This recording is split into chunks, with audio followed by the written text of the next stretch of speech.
Good evening, everyone. I'd like to call to order the regular Township Board meeting for Chesterfield Township for Tuesday, January 27th, 2026 to order at 7 p.m.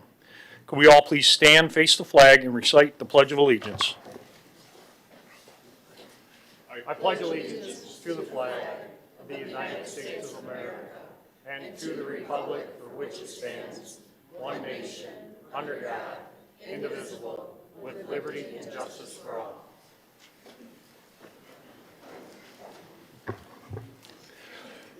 Clerk Barry, would you please call the roll and excuse Trustee Vosberg for her continued vacation? Supervisor Kersten. Here. Treasurer Elliott. Here. Trustee Anderson. Here. Trustee Joseph. Here. Trustee Hornberger. Here. Clerk Barry is here. Item 4, the approval of agenda. Item 4A is to approve the agenda. Mr. Supervisor, I'd like to make a motion to approve the agenda as presented. Supervisor Kersten will support that motion. And just for everybody, there's some new people in the audience tonight. Just to be clear, tonight's agenda, there's a topic on data centers, large-scale data centers. Hey, Brett, your mic. To be very clear, there is no data center that is proposed here in Chesterfield Township. What we have done, and what would the ask of the board and trustees, was that we get in front of this as a community. And that is simply what we are doing. There is no application for a proposed data site here in the township.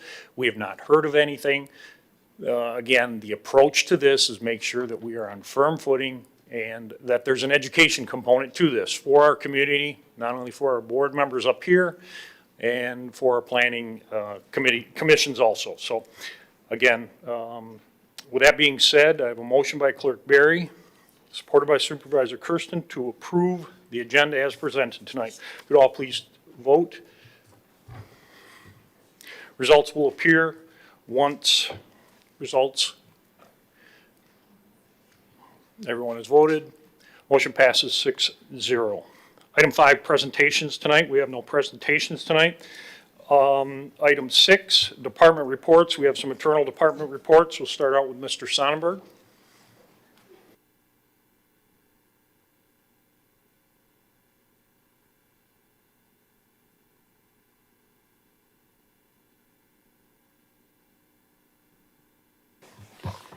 Good evening.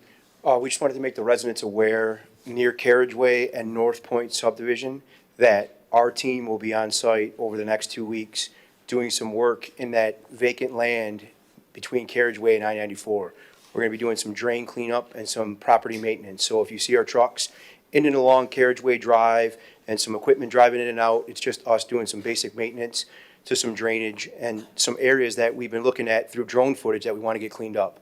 If you see us out there with drones, we're just going to shoot some before and after pictures. We'll share those with the board once the work's been completed. Thank you. Thank you, sir. Hassan, you're up next. Water and sewer.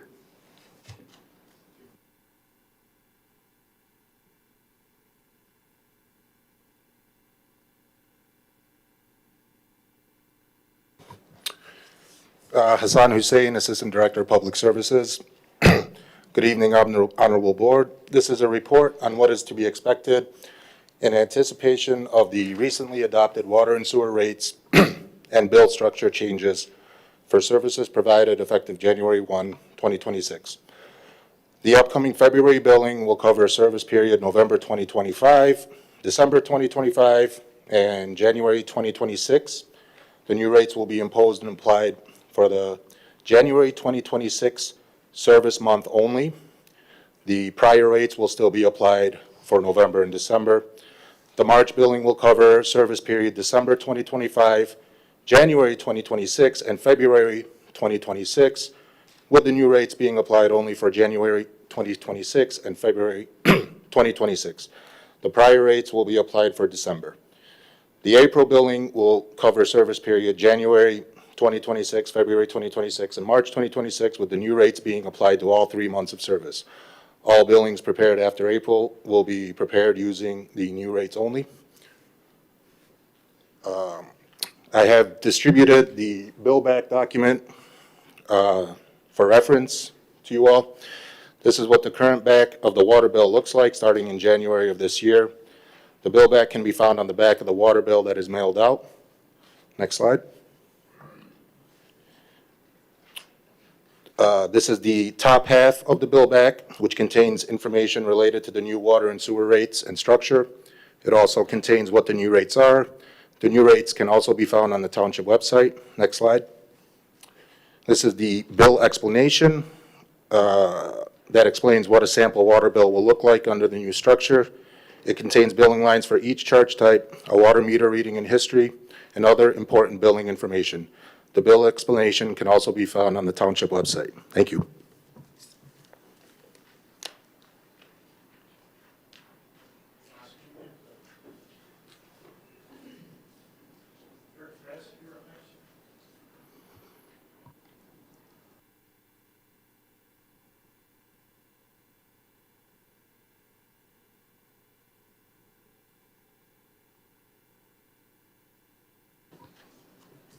Thank you.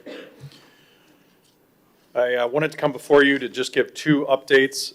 Last week, we received confirmation that we were approved for our grant that helps us sponsor our cadets. We are sending 5 cadets to the academy starting next week.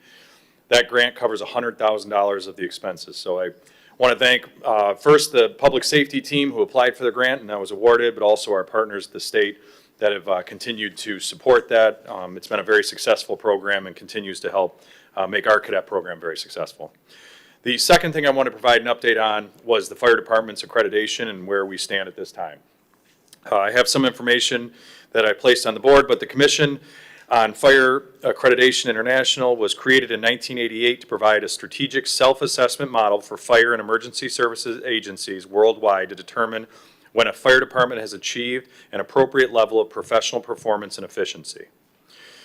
Agencies become accredited through the process of the following: completing a self-assessment, then completing a peer review, then a successful on-site verification and validation of that review, followed by actually participating in the hearing on or before the Commission on Fire Accreditation International. Once we receive the accreditation, that accreditation will be good for 5 years with annual certifications necessary on our part. There are currently only 5 departments in the entire state of Michigan that have received this accreditation. Our goal is to be accredited by the end of this year. Currently, we've had our peer review team assigned and we have submitted or are submitting the strategic plan and standard of cover and community risk assessment. Once those have been reviewed, we've worked with our peer team. We'll then be targeting the Fire Accreditation Commission in Atlanta coming this August of 2026. Thank you. Thank you, sir. Seeing no further department reports, we'll bring it back up to the board. Treasurer Elliott. Thank you, Mr. Supervisor. The winter tax bills are due February 17th without penalty. February 18th through the end of the month, there will be a 1% penalty that is applied for any unpaid taxes. On March 2nd, Treasury will be open till 5 p.m. For those who miss that want to pay at the very last day. That would be the penalty would apply. On March 3rd of 2026, taxes become delinquent and are sent to the Macomb County Treasurer. Today we had a update. Treasurers around the county had an update from Treasurer Rocca at the county level. He talked about a significant increase in the tax payment plan participation that helps residents remain in their homes. That enrollment has increased from approximately 250 people to 400 participants lately. And there has also been litigation involving delinquent tax processes and surplus proceeds that continue at the state and federal levels. Treasurer Rocca has mentioned that they are looking at a U.S. Supreme Court case that'll hear a Michigan property tax foreclosure on February 26th of this year. This issue centers around how the county handles surplus proceeds from those tax foreclosures. We also received an update from an expert on AI and how municipalities are using AI. It does increase efficiency in government operations, strategically supporting research, document review, workflow speed, and citizen services. There are different tools that work better for different levels of research or for different jobs, and we'll see more of that coming into municipalities, and that means that some of the questions that arose in today's meeting were about, problems, the pluses and minuses of using AI in a municipality. Thank you. Clerk Barry? Thank you, Mr. Supervisor. I did prepare the clerk's quarterly report for presentation to the public and the board. However, in light of tonight's agenda and a number of people who would probably like to speak, I decided to forego presenting that this evening, but I will be publishing it tomorrow on social media as well as on our Township website on the clerk's page. Some of the things that you're going to see on our quarterly report, it's going to be an assessment of what we've been doing basically the last quarter of 2025 for a report to the board here on in January of 26. Some of the things preparing for the audit, some of the most specific things we've been doing in terms of reconciling some accounting issues that we've been having, reconciling payroll accounts, contractor accounts, and so on and so forth. We're going to be presenting our complete findings on that in the second quarter of 2026. In addition to that, some other things that the clerk's office has been doing with the moving of our records over to the community center. We're going to include some photos of that. We're very happy to say that a number of our records are now in a secured location with protocols in place to ensure the orderly and secure transfer of those or inspection of those records when they are requested via a FOIA request or simply for internal use. So didn't want to take up any more time with that, and I appreciate the board perhaps reviewing that. I'll also send it via email as well to all of the board members. Thank you. Thank you. Trustee Joseph? Sorry, I have nothing tonight. Thank you.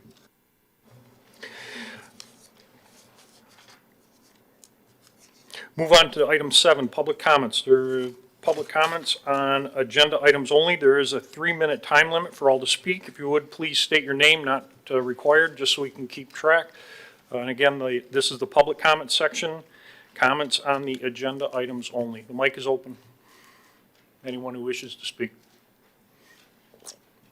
Mic is open.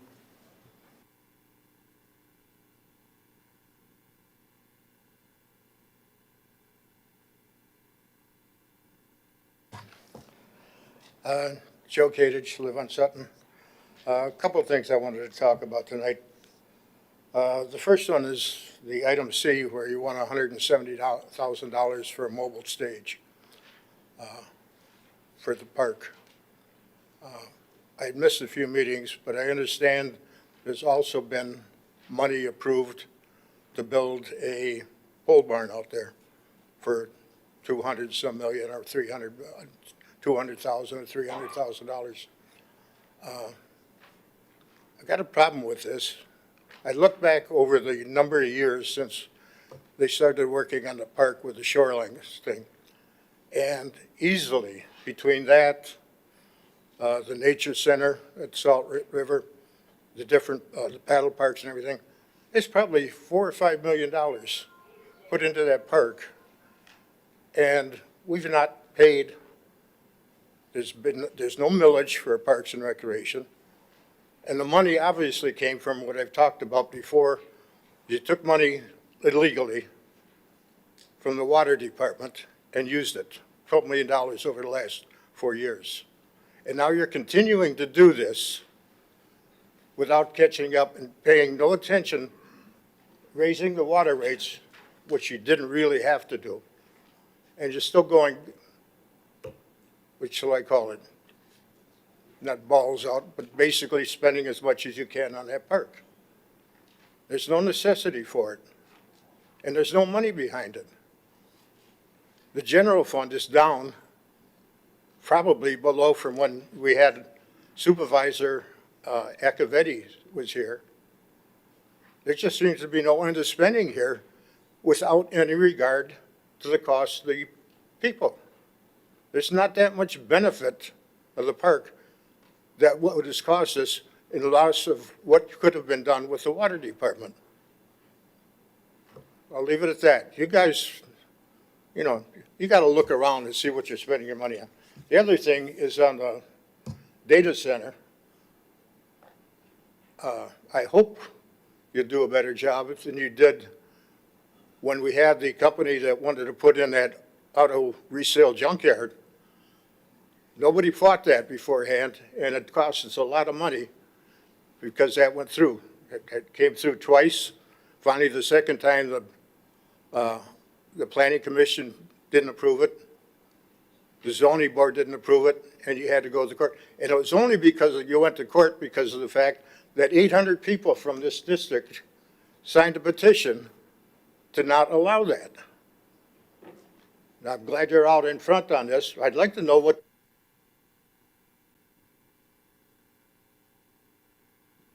Nobody ever told us what happened. Thank you, sir. Appreciate it. It's still in litigation.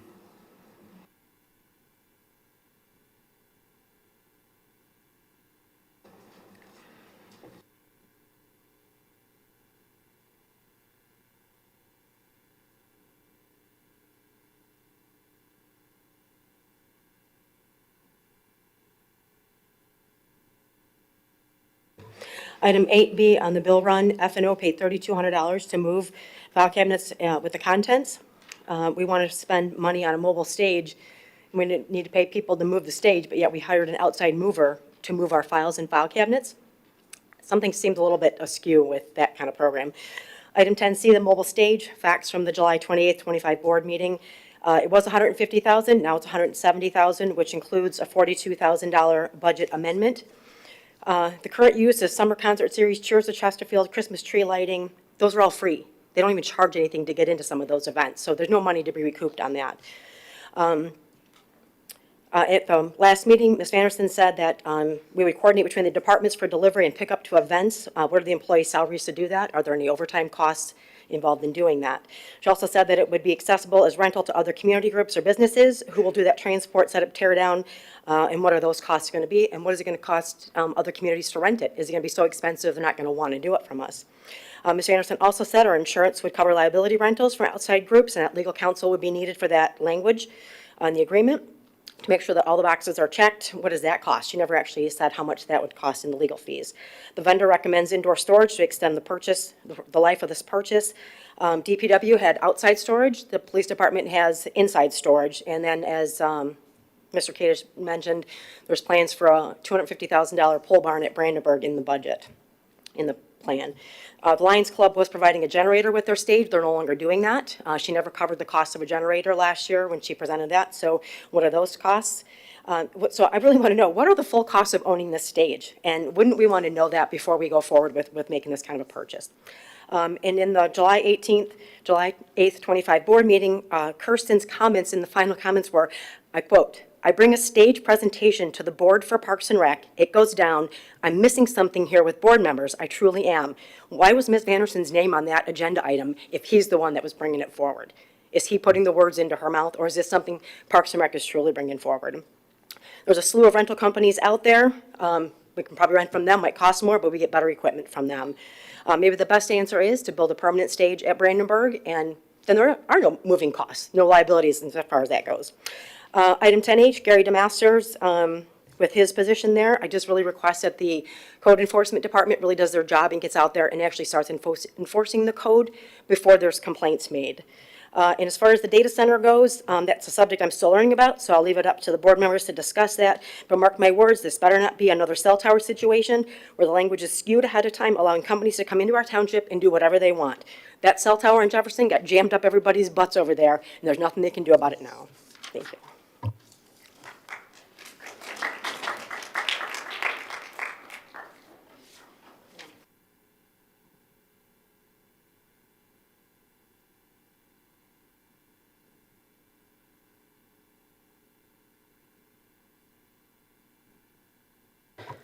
Good evening. My name is Anna Gens. I'm 25 years old and I have lived in Chesterfield since 2006. I have autism, which many people won't even realize. I came here today to discuss one issue within the community that I believe should be addressed tonight. One issue, back in October, Chesterfield has experienced power outages 9 times throughout the whole month back to back. As of January 27, 2026, Chesterfield has experienced a total of 19 power outages from October to now. Chesterfield is overcrowded with too many businesses. Most of them consist of gas stations, storage units, and car washes. We have empty strip malls, but keep building elsewhere. Due to the overcrowdedness of these buildings within the community, it is short-circuiting the power grid. Putting in a data center would consume a massive amount of power that don't employ large amounts of people. Cooling these units requires millions of gallons of water to flow through the facilities in order to cool the equipment. That is all-in-one water cooling unit for a PC. A small non-AI data center can consume 10 megawatts, but these AI data centers need 100 megawatts. That's 10% of the total Fermi 2 output in a normal day. 10% of a nuclear reactor to power a single data center. Some of the large-scale AI data centers that do few other things can consume 1 gigawatt or the average output of a Fermi 2 nuclear plant. I am not an anti-technology person. I am not an anti-growth. These things don't help growth of an area. They just don't. They are not a factory that can employ 500 to 1,000 people. Most living in the immediate area, buying from the local area, paying taxes in the local area, these data centers employ a couple dozen to maybe 200 for the big ones that do more than just serve as a data center. They will not TAR, time adjustment rate of return, at a reasonable rate, if at all. They claim 7 to 8 years for break even, but there are some so deep in the hole they figure 20 years. If the township ends up putting in this data center, we will have to expect more power outages on a daily basis, possibly even at a certain time of day. Not to mention the increase of electrical and water bills if the data center is to be put in. I am strongly against this proposal in Chesterfield, and I'm sure many others who are here agree with me too. On another note, I don't believe a purchase of a mobile stage unit is to be made because of the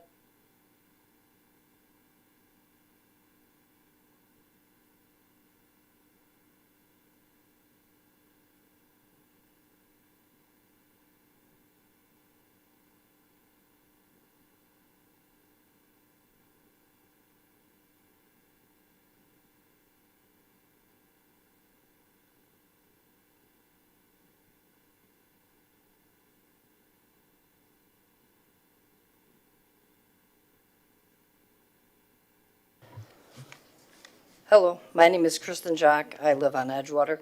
The woman before me did a great job explaining all the details of why a data center is something that we don't want. But I just wanted to put it on the record that I appreciate you guys for bringing this up ahead of time so that we could change the verbiage in our ordinances. I think it's really important that we are very specific in how it is worded, so that if they do come to us to try and purchase some of our property, that it won't even be questioned, that it'll automatically be turned down. Thank you.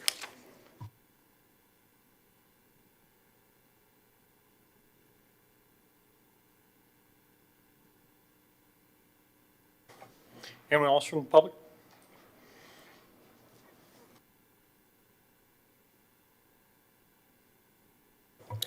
James Locke, Chesterfield Township. I'd like to speak on agenda items C and I. I being about the data center.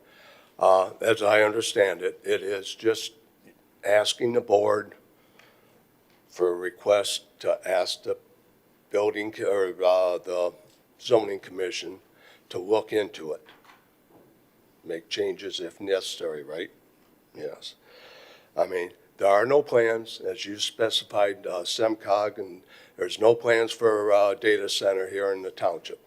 But it is a very good idea to have the zoning board look into what they might be able to do, might change, or what possibly could be changed to keep data center out of here. As far as agenda item C, this was voted no, voted down last year. And here it is back again.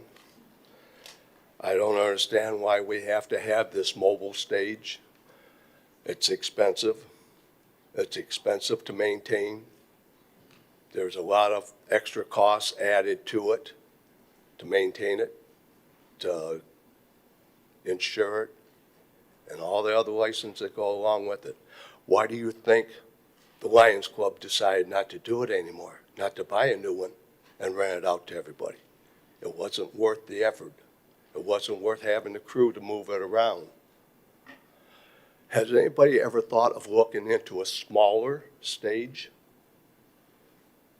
You know, one that can be the aluminum pipes and everything with the clamps. It can be bolted together or clamped together with planks on it, moved around in one of our trucks from our DPW. There is no reason to have this big mobile stage. It's going to cost us money and continue to cost us money. You voted it down once, you should vote it down again. I'd like to remind Clerk Barry, last year you made the comment, I will not be voting for any items in 2026 that are unnecessary. And I believe the rest of the board should adhere to that too. We have money. Yes, you have money. There's things that need to be bought, things that need to be replaced, but not for unnecessary things that we don't need. You had $170,000 to buy you a couple miles of sidewalk down Sugar Bush or down Jefferson, or a couple miles of sidewalk down Gratiot. You know, we need sidewalks more than we need a stage. You know, I know it's nice to get up on a stage and look like, you know, present awards to people and everything, but we need the sidewalks. We need street lights.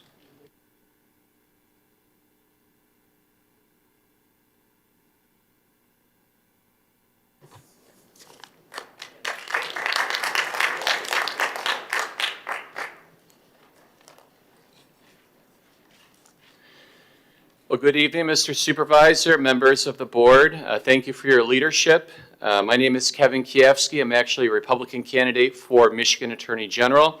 I'm also here not necessarily just because of that. More so, I have family and friends here that actually reside here in Chesterfield, and I want to talk about what's going on with the data centers because it's a very important issue to people I talk to all over the state. I've never met David Joseph, your trustee, but I completely endorse and I completely agree with his proposal to actually take a look at zoning and how data centers would factor into it. Because your rules right now currently don't define what a data center is. And it risks loopholes that could actually let out-of-state corporations treat these massive facilities as warehouses. Fortunately, local communities maintain full control over data centers and zoning. There's no preemption that happens from the Michigan Public Service Commission, and this is why that proposal put forward by David Joseph is so important. Because you take a look at these data centers, they take a lot of energy and a lot of fresh water. And the other thing you have to really keep in mind too is you are right next to Selfridge. That is a national security issue. I'm not saying it's a risk, but it really should be considered. The people I talk to all over the state, whether it's Macomb, Oakland, Wayne, Washtenaw, people all the way up north, they know why these data centers are happening. Why? Because you take a look at the fresh water, you take a look at the energy, and that is something that, frankly, is very appealing to a lot of corporations and why they want to come here. The thing is, though, when it comes to the Michigan Public Service Commission, you have to really consider why they really want to perhaps have data centers. And that's because of Public Act 233. Because when it comes to actually generating electricity and the deals really for it, that's why they get involved. And we don't need to have any more sweetheart deals that are done by a board of unelected bureaucrats, 3 of them in Lansing, basically trying to say to folks what's going to end up happening regarding energy prices. All these people over here are going to end up, if there is a data center, see their prices go up for electricity in addition to water. So I highly, highly recommend, and I endorse, even though I've never met Trustee Joseph before, what he is proposing, because you need to have a plan. If you don't have a plan, you're going to see these come up all over the state. There's very, very little reward for actually having these. And I think that local control is paramount. So I'm asking you not to abdicate your role, and please adopt Trustee Joseph's resolution.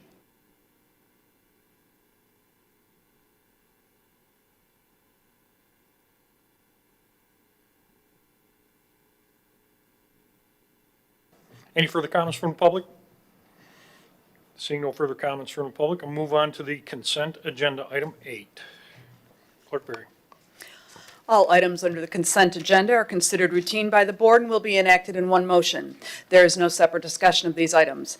If discussion of any item is required by a board member, it will be removed from the consent agenda and considered separately. A, approval of the minutes of the regular board meeting of January 13th, 2026.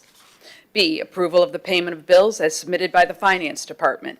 C, approval of the invoice distribution report for payment of bills dated January 13th, 2026, and approval of the payroll report for week ending January 14th, 2026, and the special payroll report dated January 12th, 2026. Is there a motion to approve the consent agenda? Motion to approve the consent agenda as presented. Motion by Clerk Berry. Is there any support? Support. Trustee Hornberger, discussion? I have a motion by Clerk Berry, supported by Trustee Hornberger, to approve the consent agenda as presented. If you would please cast your votes. All votes will appear, results will appear once all votes are cast.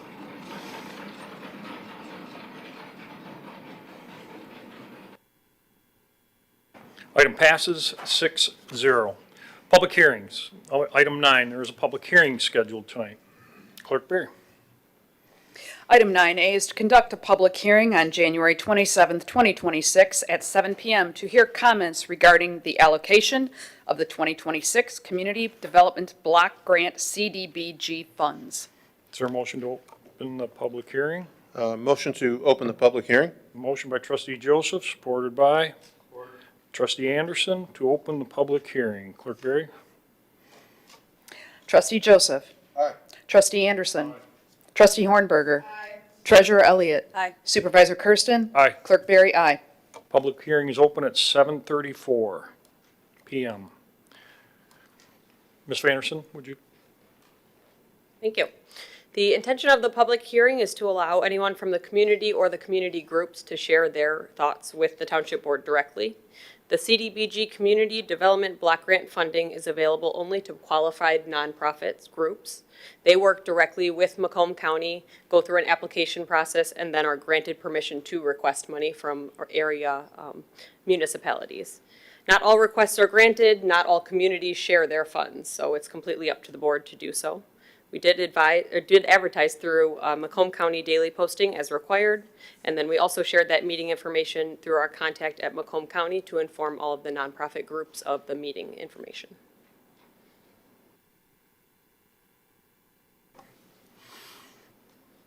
The mic is open for any, you can start. You may.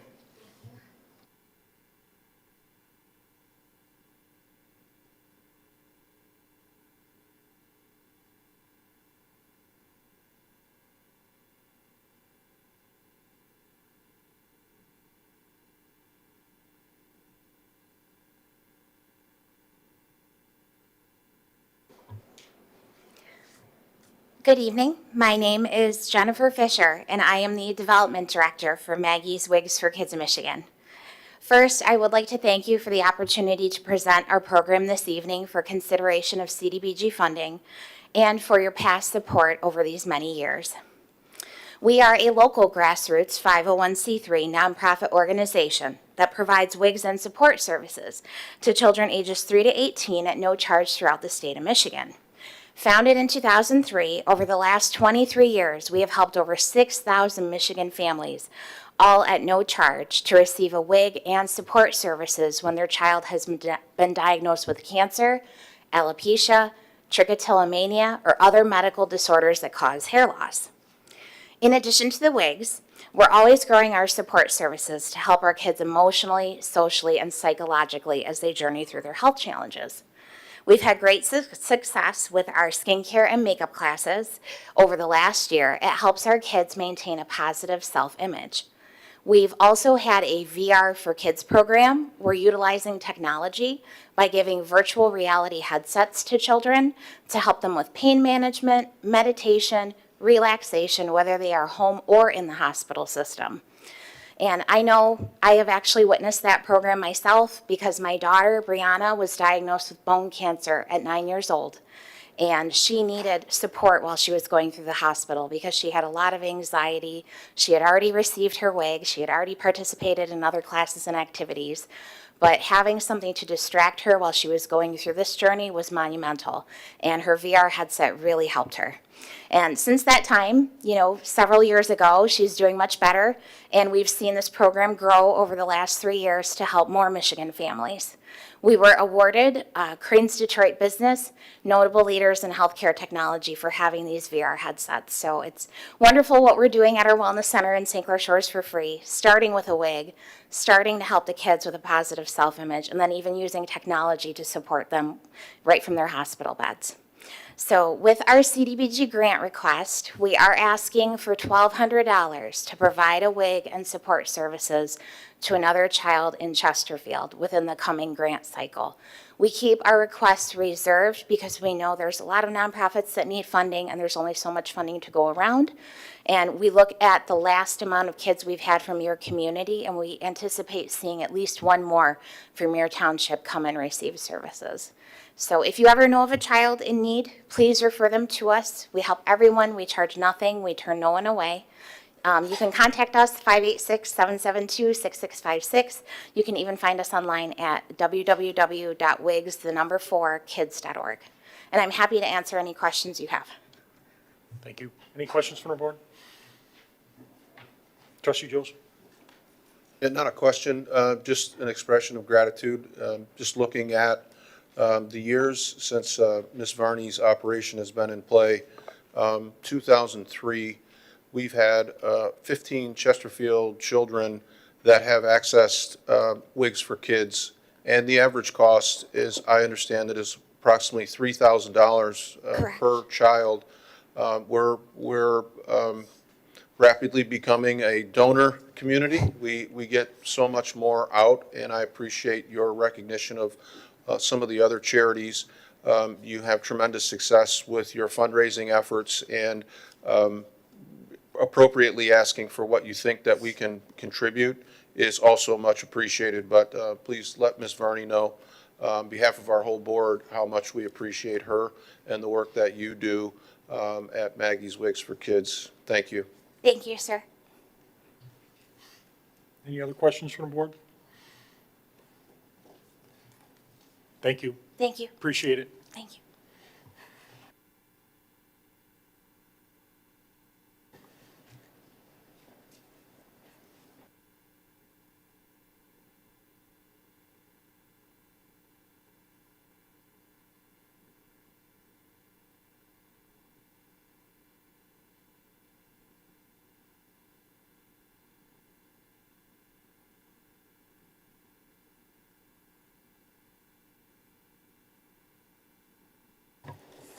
Good evening. My name is Nicole King, and I'm currently the Executive Director at Care House. Care House is Macomb County's Child Advocacy Center, so we have a location in downtown Mount Clemens and in Warren. And Care House is the only agency in Macomb County who offers comprehensive services for child victims of sexual abuse, physical abuse, or children who have witnessed a violent act, as well as their non-offending family members. Our goal is to really minimize the trauma and to provide coping skills, advocacy, and case management for the families. So we collaborate with all law enforcement jurisdictions here in Macomb County, Child Protective Services, the Macomb County's Prosecutor's Office, and medical and mental health professionals. Care House offers forensic interviews, which is a developmentally sound interview for kids anytime there's allegations of abuse here in Macomb County. Following that forensic interview, we provide crisis counseling, advocacy, trauma-informed therapy sessions, support groups, and ongoing case management. Care House is also the designated counsel for Michigan Children's Trust Fund, so we offer child abuse prevention programming in schools and education to the community. Families are never charged for any service they received at Care House, and we provide services to all families and their non-offending family members. I'm proud to report in our most recent independent financial audit, 86 cents of every dollar that comes to Care House is specifically devoted to children and their families. Care House has coordinated over 11,800 forensic interviews since opening in 1996, and 550 have resided here in Chesterfield. In 2024, we conducted 620 forensic interviews and 18 resided in Chesterfield. And last year, in 2025, we conducted 595 forensic interviews and 25 of those families resided here in Chesterfield. We depend on support from the community to provide a voice for all the children victims and a safe place for them to be heard. We're grateful for all of your past support, and we respectfully request your consideration in funding for this upcoming grant cycle in the amount of $7,000. That would support 11 qualifying child victims and their families that reside here in Chesterfield. Of course, we're grateful for any type of allocation you're able to give to us. I appreciate your time, and can I answer any questions? Go ahead. I promise, Mr. Supervisor, I'm not going to comment on each one of these, but Care House is very near and dear to my heart. I started my career in children's services right around the time that Care House showed up in Macomb County. And I do this every time that you're here, when Dory was here, but if you indulge me, I just wanted to share with the public and my fellow board members, again, what it was like for a CPS investigator who started their career prior to Care House. And the situation is very, very difficult. When a child discloses sexual abuse, it would often be maybe to a teacher, a counselor, somebody at school. Good-hearted and well-intentioned, but a teacher is not necessarily trained in the trauma associated and the forensic interviewing techniques that are very, very imperative when the case proceeds to the prosecution of the perpetrator. Children are asked very leading questions. They are asked very difficult questions. The teacher would then report it to maybe her principal. Principal might interview the child. Law enforcement is contacted. Thankfully, police protocols have now changed because of Care House, but in those days, maybe a youth bureau detective, maybe an officer assigned to take the call, would also engage the child and ask questions that were, in most instances, a re-traumatization of the child. If there was physical problems or medical need, child could be seen by the hospital, social worker, nurses. What happened to you? Who did this to you? Another interview. Then protective services gets involved. Our training was extensive but limited in terms of this specialty. The emergence of Care House provided an environment for all of these very well-intentioned, well-meaning professionals to rally around a child in a way that didn't cause a re-victimization of the child.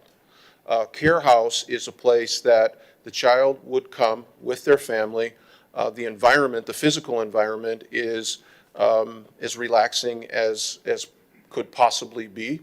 All of the professionals who needed to investigate a potential crime, whether it be the prosecutor, child abuse, neglect, the CPS worker, we were all able to sit in a room and visibly observe and interview between the child and one of your highly trained staff members.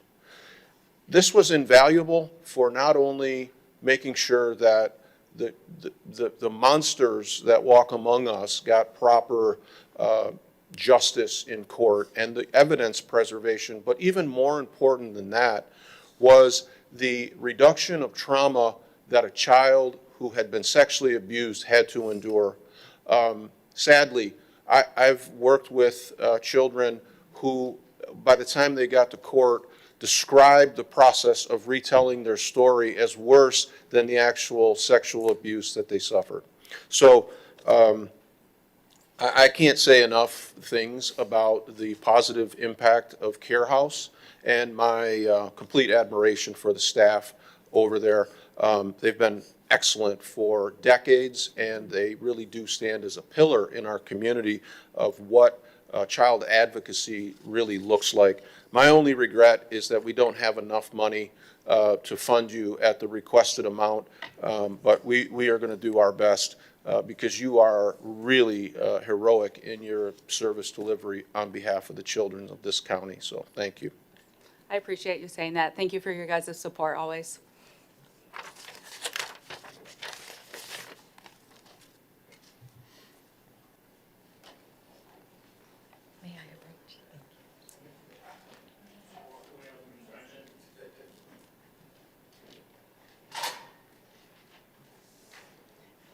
Do I need to press anything? Okay, thank you. Thank you. Hello, my name is Barbara. I am a Client Services Coordinator with Interfaith Volunteer Caregivers. And as you probably are aware, the number of older adults in Macomb County are rapidly increasing, and the need for support services due to the frailties of age, chronic health conditions, and disabilities is growing dramatically and will continue to do so in the future. For over 33 years, our organization has been providing free basic assistance to hundreds of older and physically challenged adults, helping them remain safely in their homes with the help of hundreds of volunteers. This assistance helps older and disabled adults with services such as transportation, chores, respite breaks, errands, and loneliness. These opportunities provide fulfilling experiences for those who volunteer, as well as give support for those in need. The CDBG Safe at Home project of IVC is part of our larger chore and repair program. This project was developed to provide additional chore and repair service in communities that allocate funding for this purpose. Safe at Home allows us to assist low to moderate income seniors and physically challenged adults with indoor and outdoor chores, minor home repairs, and routine housekeeping. We identify individuals who cannot do these tasks on their own and have limited resources, prioritizing those with the greatest need. Examples of potential help through this program are minor plumbing repairs, replacing locks, washing windows, raking leaves, routine housekeeping, installing smoke alarms, and more. IVC provides almost 20,000 hours of help to nearly 500 people each year. For the current funding year, providing 10 tasks to Chesterfield Township residents is projected, and further growth is forecasted for the 26-27 funding year. We are confident that CDBG funding will allow us to assist more residents of Chesterfield Township with this much-needed service. We have the amazing opportunity to provide hope, kindness, and genuine care to those we service, and IVC thanks you, Board of Trustees, for your role in making this program possible for your residents. Thank you for your consideration. And if anybody is here is interested in our services or knows somebody that could utilize our services or volunteer with us, please visit our website at ivcinfo.org or contact the office directly at 586-757-5551. Thank you very much for your time. Any questions? Thank you.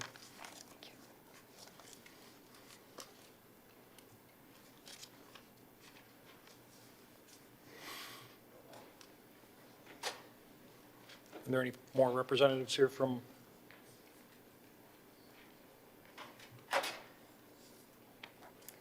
Hi, good evening. My name is Jillian Grabowski. I am a case manager at Turning Point's shelter program. Turning Point has been providing a safe place for families fleeing violence since 1980. Between July 1st, 2024 and June 30th, 2025, the Emergency Shelter Program provided 40 shelter bed nights to 4 residents of Chesterfield Township. Across other agency programs, Turning Point served 46 residents of Chesterfield Township. Turning Point's Emergency Shelter Program is a safe haven for survivors of domestic and sexual violence and human trafficking. It provides immediate safety, crisis intervention, and resources to families trying to establish basic safety. This project is a multifaceted approach to ending the cycle of violence in families. Turning Point's 2 shelter case managers meet with every new shelter resident within 24 hours of their arrival to develop an individualized plan based on their goals. They also work on a plan for safety, housing, and financial stability. This plan can include literacy, immigration, credit repair, and supportive counseling for domestic and sexual violence and human trafficking after leaving shelter. The Emergency Shelter Case Management Program has developed collaborations and linkages to multiple systems, organizations, businesses, and churches that can help survivors maintain their safety when leaving shelter. There is a strong evidence which states that improving a survivor's knowledge of and access to community resources leads to higher quality of life and less risk of reabuse over time. Resource building serves as a protective factor to enhance a woman's safety over time.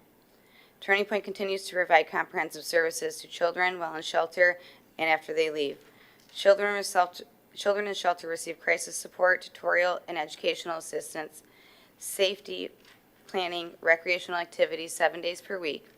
A day camp runs all summer. Many children keep in contact with us for months after leaving shelter. A child crisis advocate works with children's and teens in shelter and is able to follow them after they leave shelter to continue offering individualized and group supportive services. Turning Point's shelter facility is completely handicap accessible, has increased educational indoor and outdoor play areas for teens and children, private sleeping areas and bathroom facilities, multi-purpose rooms that function as a dining room and family activity area, private dedicated counseling spaces, and spaces for other nonprofits to be on site to deliver their services. Turning Point is requesting $5,000 to fund shelter meals, basic needs, crisis intervention, case management, child care, program advocacy, support, and information groups. Thank you for your time and consideration. I apologize, I have a toothache.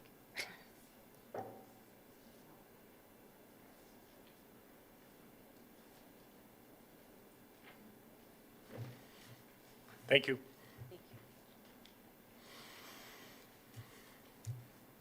Any further comments from the public? Hi, Janice Young. I didn't catch if anybody from McRest was here, but my church partners with them, and we personally have helped a gentleman who has been unhoused for a couple of years, had been incarcerated for 20, came out and had nowhere to go, no resources. McRest was a huge part of helping him stay safe during weather like this. During the day, though, they have nowhere to go, so they still have to leave those facilities. Takes a lot of resources to keep those facilities going. So I just want to advocate on their behalf, and my church, Kensington, and my family out there that has supported this gentleman. He has now secured housing. He's no longer temporary in the McRest system, but it is a huge system, and I really hope you guys consider giving to them. Thanks.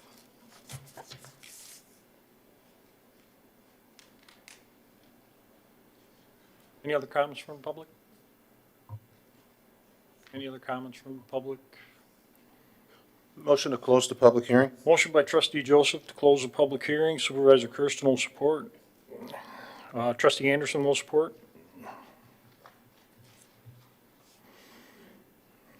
Clerk Berry.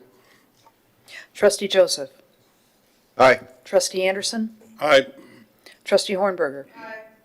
Treasurer Elliott. Aye. Supervisor Kersten. Aye. Clerk Berry, aye. Public hearing is closed at 7:55. We'll move on to the regular agenda. Item 10A.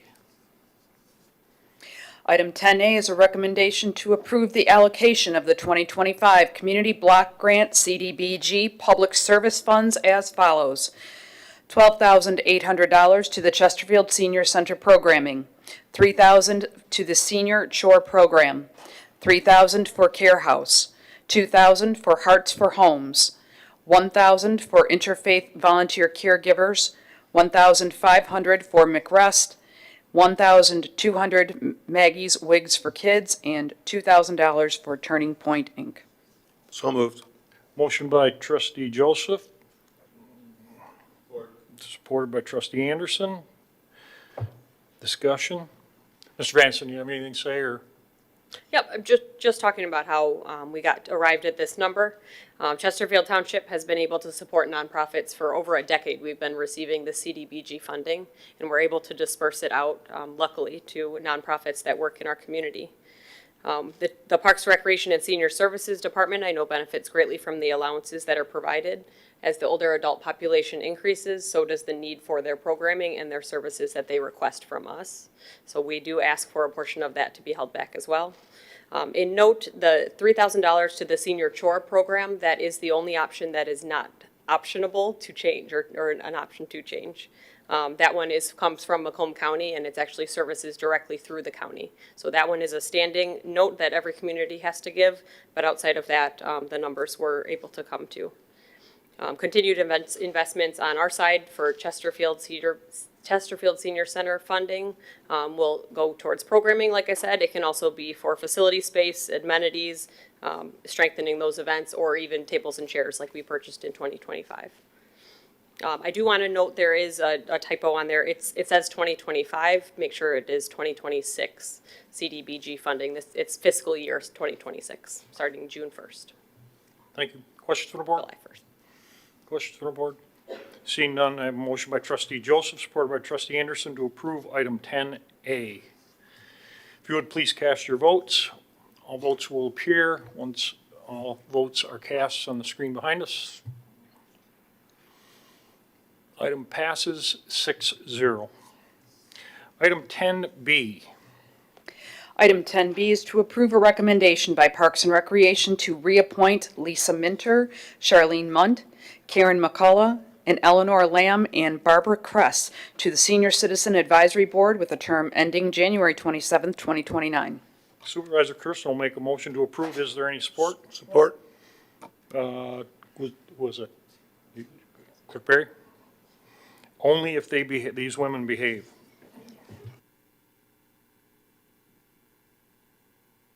Go ahead.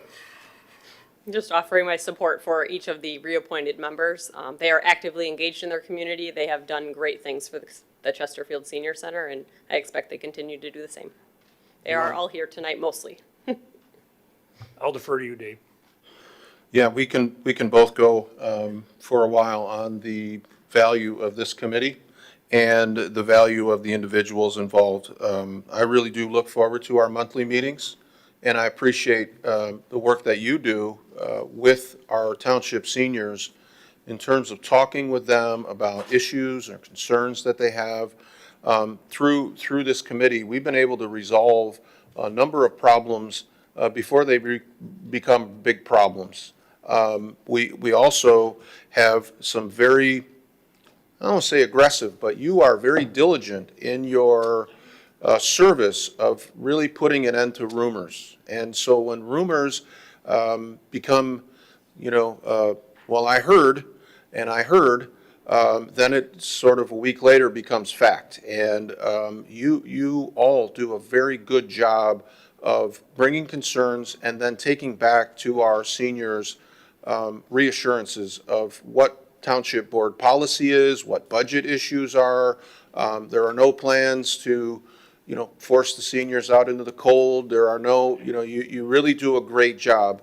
And in particular, Lisa Mittner, our board chair, has recently been tapped for her leadership and is now accepted a role with the county, the equivalent board with the county. I'm not sure exactly what they call the Citizens for Aging.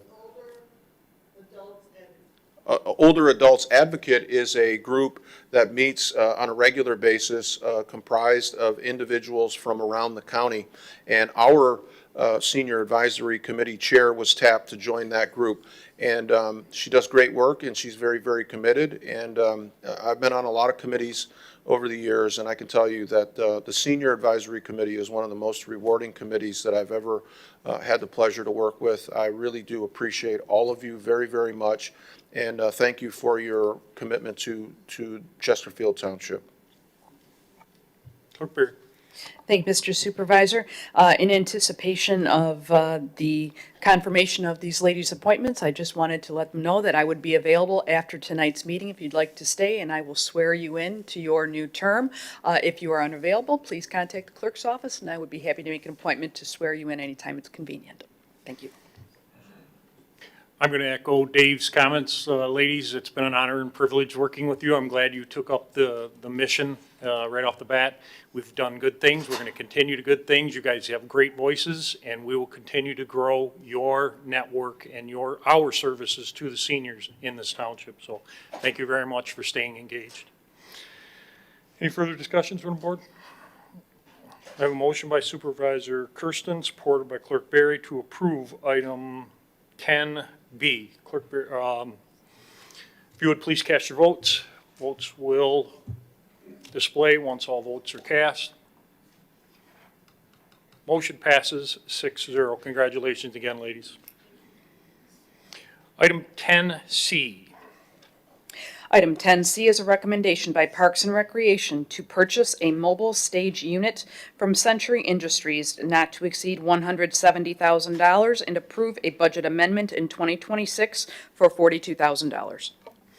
Supervisor Kersten will make a motion to approve, and just for clarity, it's my understanding after we spoke with finance, the amendment's not required?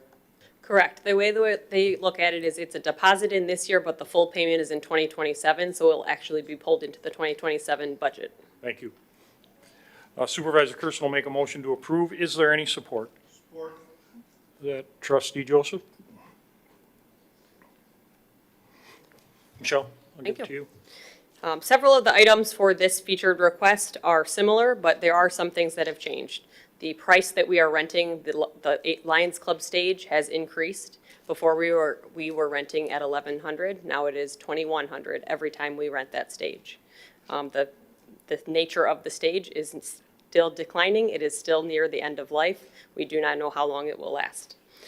We do have our own generators, and so we are using that part. But also another item that is different this year is the need continues. The community wants to see more from us. They want to see more activities and more community that they can join.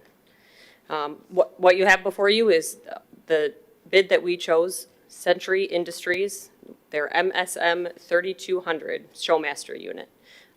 For the community, the most similar unit is the Lions Club stage. They are one that we point to as an item that works well. It opens up, it's able to be branded with Chesterfield Township logos on it and design of our choosing. That comes included in the price. It would also include electrical service, LED lighting, dual stair access, truss support, and acoustic wall panels, all again to enhance the quality of that stage. The 3 vendors that were evaluated, all the pricing is in your board packets for you to review. But again, it's comparable to the New Baltimore Lions Club stage, and that is what we are looking for. The department evaluated the fixed amphitheater version and also the mobile unit. We do want the option of greater flexibility for current and future programming by having a stage that is movable to more than one location. Multiple parks, multiple locations, supporting wider reach for our township events. Presently, the department, like I said, is renting from New Baltimore Lions Club. In the past, we've rented from City of East Point. The rental fees, as I mentioned, are $2,100 now this year with New Baltimore. It's a significant change to our ability to run events when we have such a large item right off the bat to be able to add it to our events.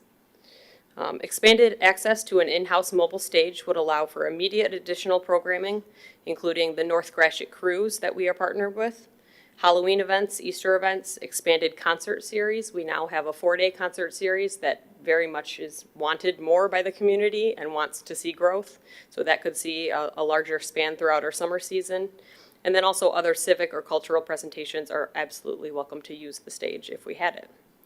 To have this equipment in our arsenal, the ability to bring new programs at significantly reduced costs, allow us for even more programming and partnership not yet realized.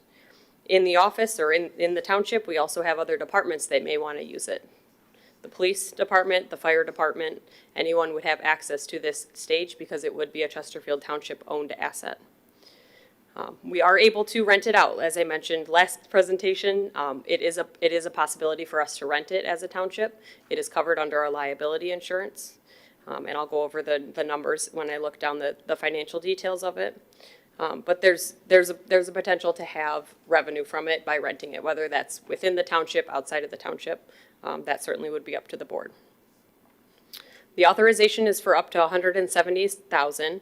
The request itself is for $166,000, but that allows us for any adjustments such as freight, service fees, or configuration changes that might be happening during the production of the process.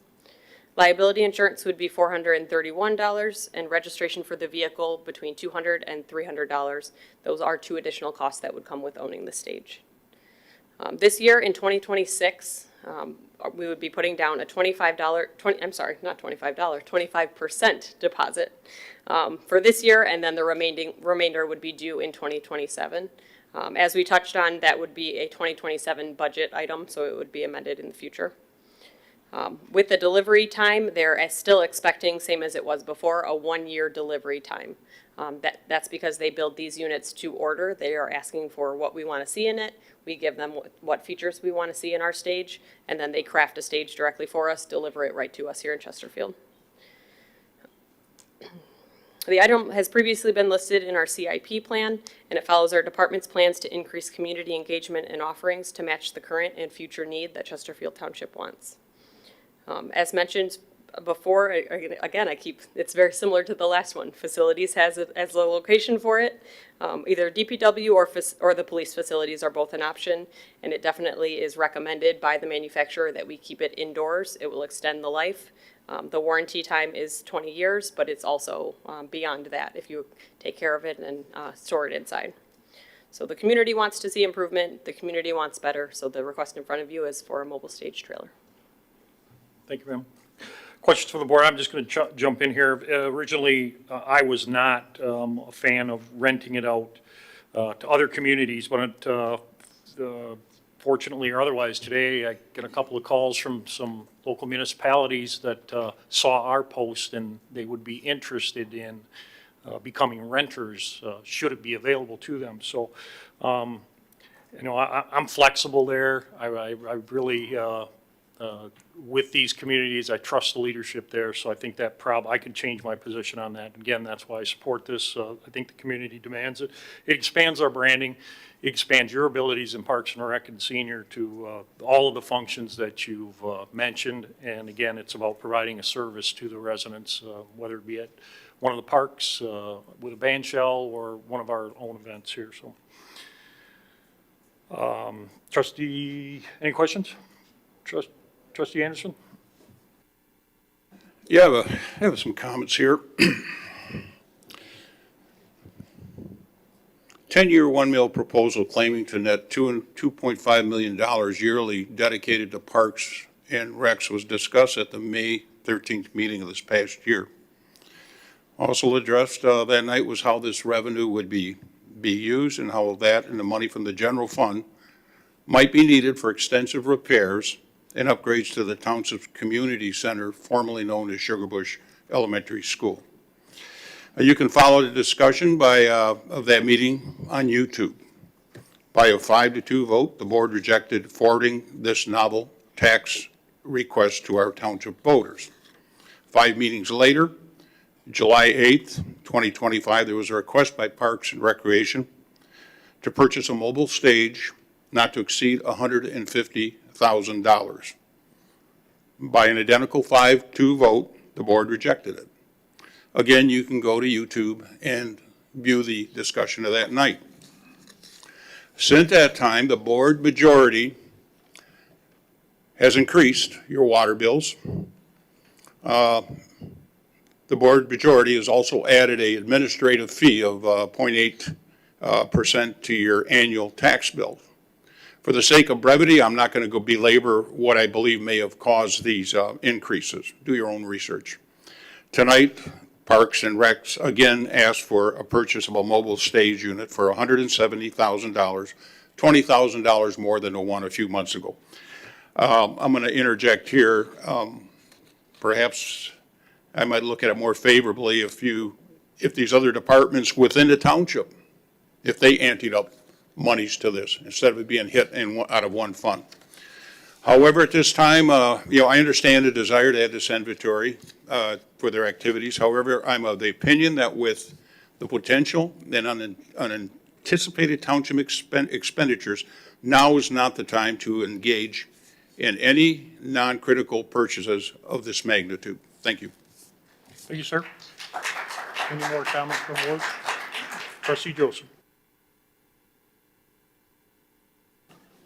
I've been on this board my entire time with Trustee Anderson. He is like a brother, and I respect his opinions greatly. I just see it a little bit differently. And I do agree with the concerns about the spending that have occurred in other departments.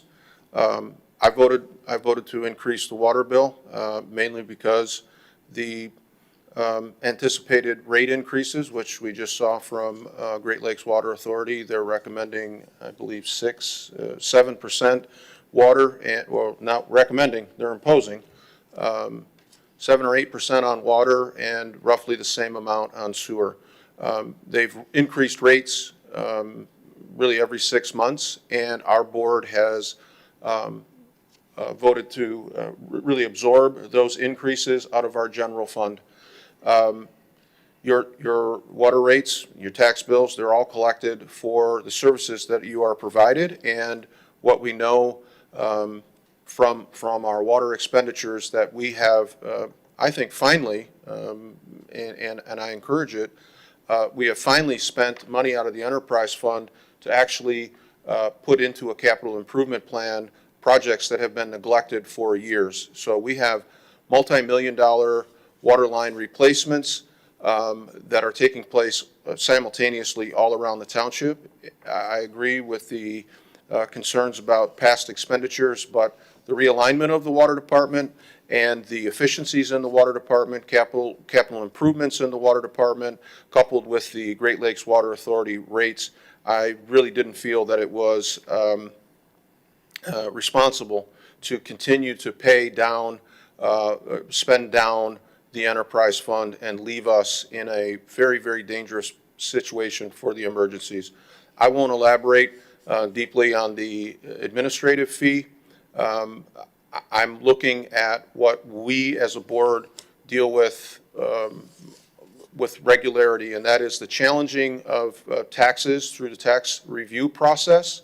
And in the case of the big box stores that have filed significant litigation, which could be 6 or 7 figures in terms of tax revenue over an extended period of time, we have to fight those in court.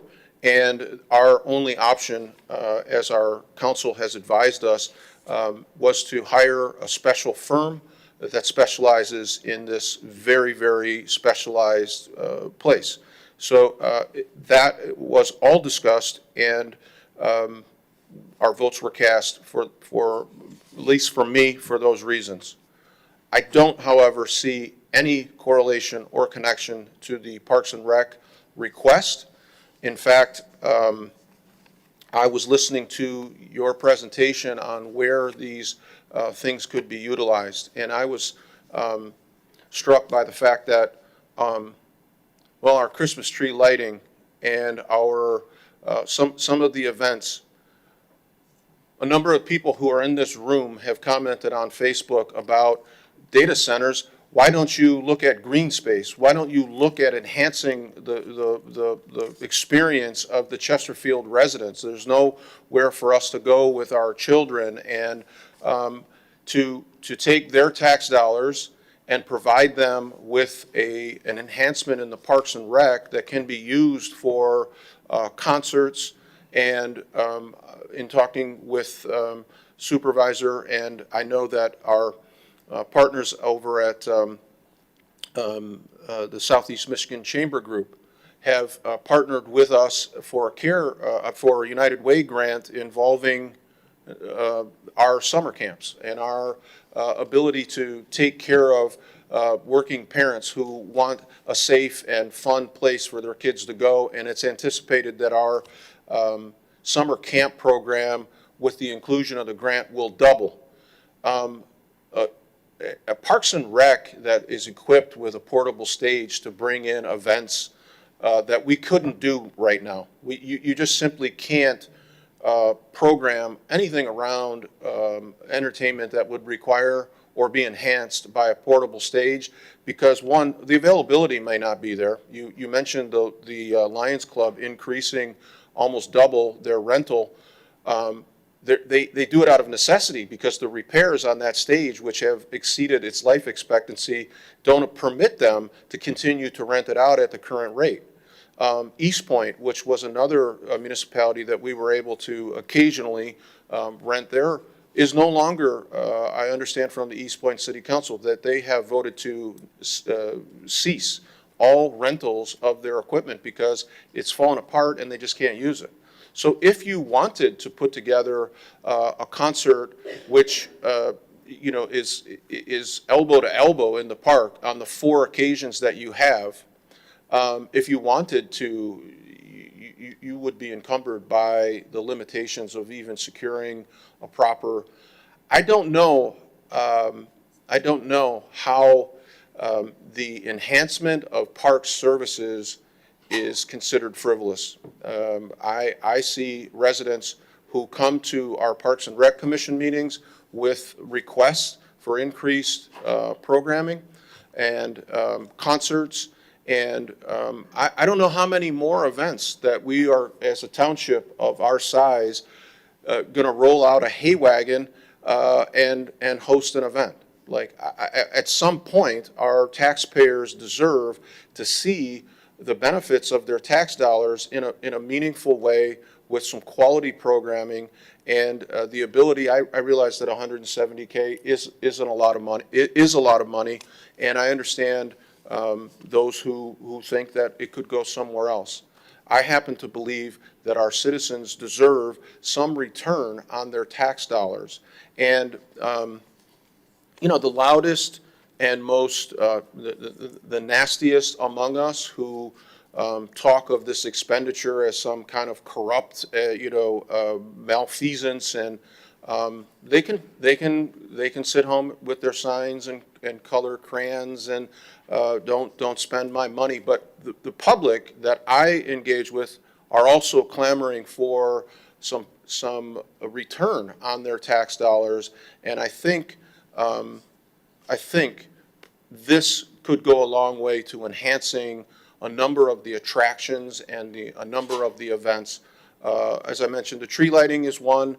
There are countless others. That when our Citizens Academy, when our police department gets an overwhelming response from citizens in our Children's Academy, we're limited to those graduation ceremonies to the confines of the police department because, we have all these parents and children and we kind of pack in the enclosed parking area and we do our best. But would it be such a bad thing to let those children experience a graduation ceremony from a Citizens or Children's Academy with all of their parents and their residents encouraging them? Would that be such a frivolous waste of money? I noticed that the loudest among us also are the most critical among us, and they disparage our parks and they disparage our staff, and they continue. But I'm not dismayed or I'm not discouraged by them. They are a small but loud and obnoxious minority of our residents, and I believe you because I experience it too. The overwhelming majority of the residents who partake in our park and really engage in our park have wondered for a long time, why don't we have our own ability to conduct these events? And I think that we would get tremendous use out of it. I do agree with you, Mr. Supervisor. I was opposed initially to the concept of leasing it or renting it out because in a lot of ways you can argue that, people don't treat our stuff as well as we would. But I think that if we had a very, strong agreement, I'm confident in Ms. Anderson and Mr. Siebert, that we could craft a provision that would ensure our investment in our assets and make sure that if it doesn't come back to us in the way that it left, that we have, the ability to protect our investment. So I think looking at all areas of the township that could be enhanced by this acquisition of this stage, and also the potential revenue that we could generate by offsetting our investment with responsible community partners, would be a good expenditure and a good utilization of taxpayer dollars, and return to them something that I think they deserve. Thank you. For the record, the attorney said yes, she can draft such agreement. Any further questions from the board? I do. Trustee Ornberg? Okay, do you know how many times you rented either the Lions or the one from East Detroit, like last year or the year before? I'm just wondering. Between 7 and 9 times per year with the current programs that we do. Okay. Knowing that we have to pay for it, we don't plan programs around having a stage, so I see that expanding. But, And do you know how many times you're going to have to rent one next year? Or this year? this upcoming year, it'll 2026. be closer to the 7. Okay, and do we know at all how much, if police and fire, if they rent one at all? I don't know. You guys know? Okay, thank you. Any further questions?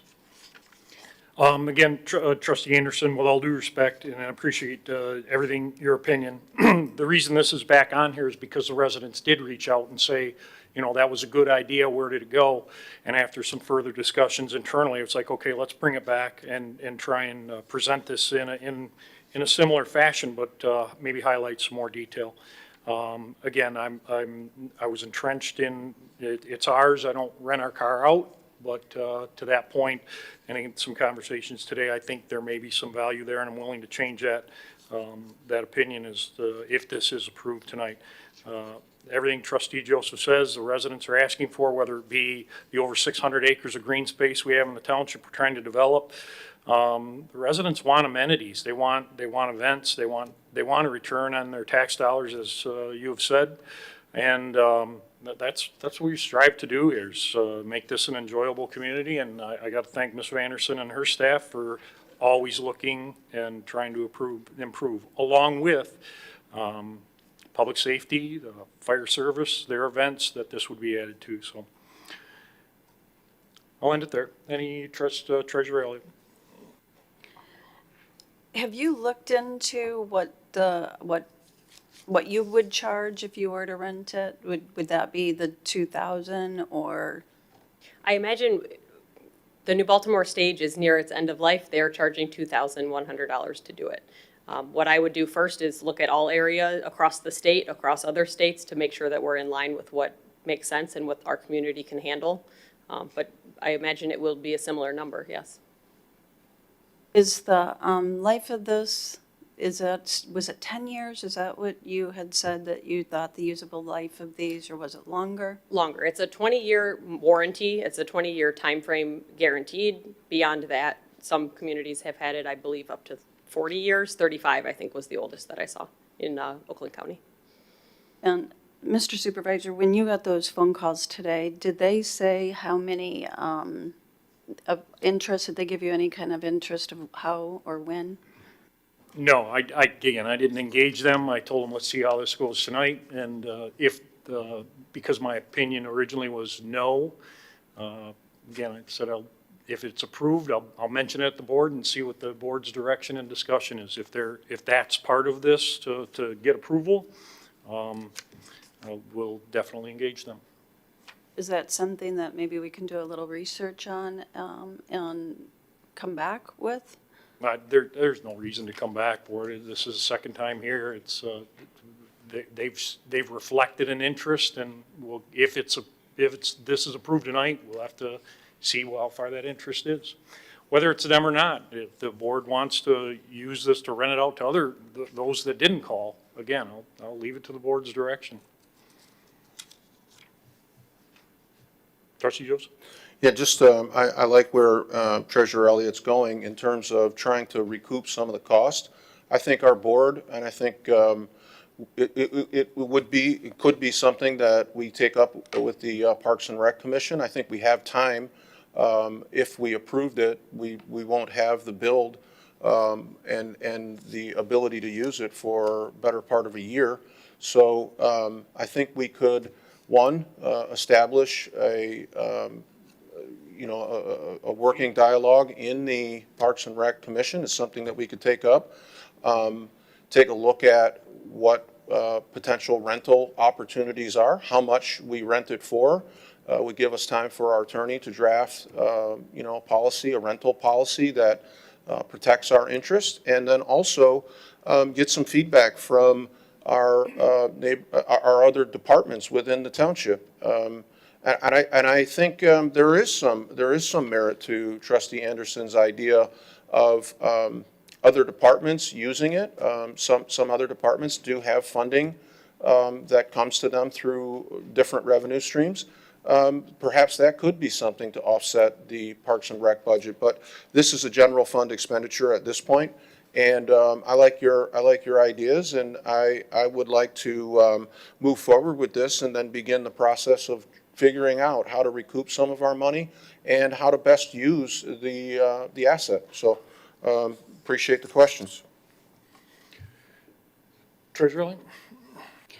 Have you earmarked any of the marijuana revenue for this year or for next year? We have not. Okay. We don't even know what that allocation is yet. We won't know. I think it comes in, where's my phone? March, I think, is when it's reported to us, and generally depends on how well that industry is surviving. Right.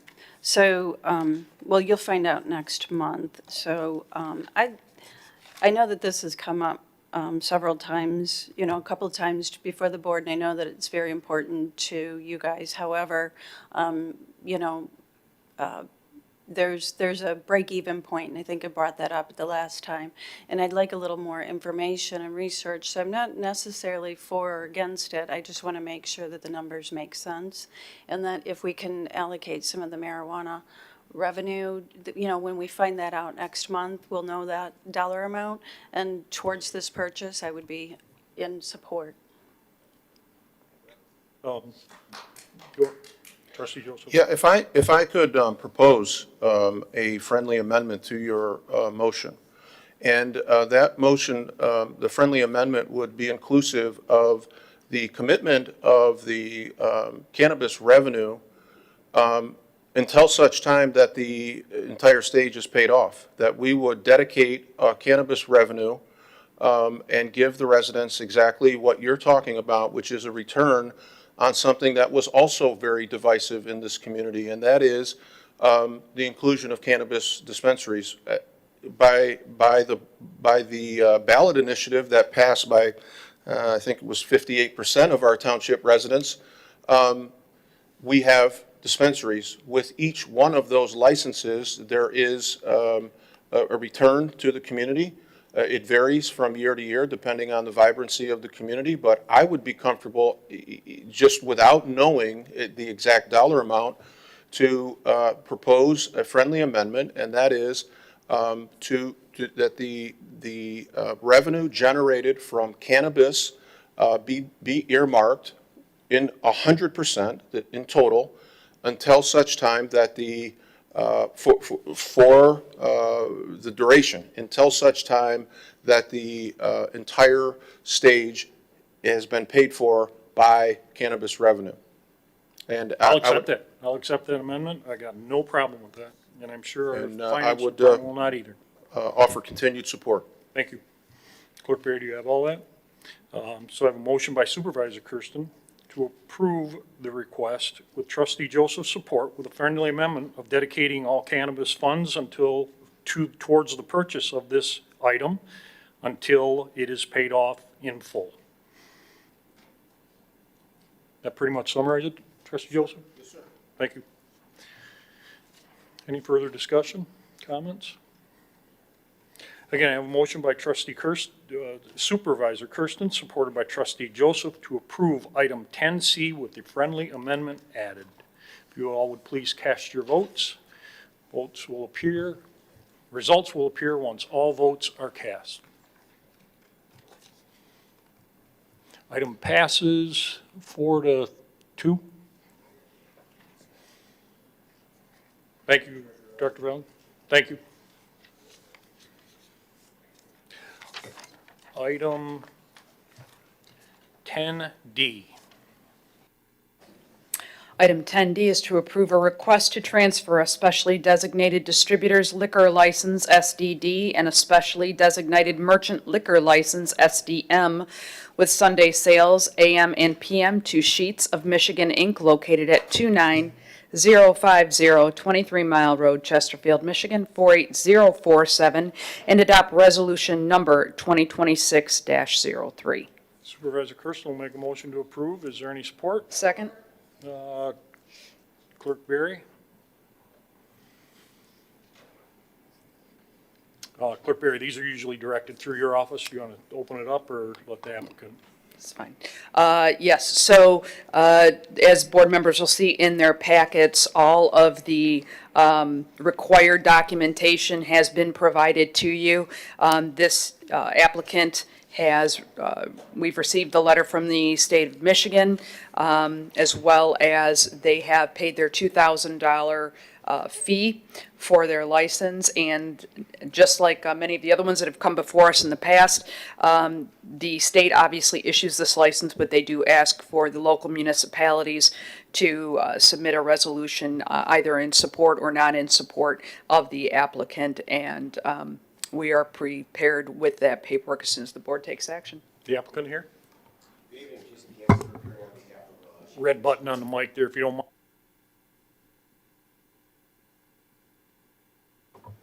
Did I get it all right? All right, let's try that again. Good evening. My name is Jason Canvasser. I'm legal counsel for Sheets of Michigan.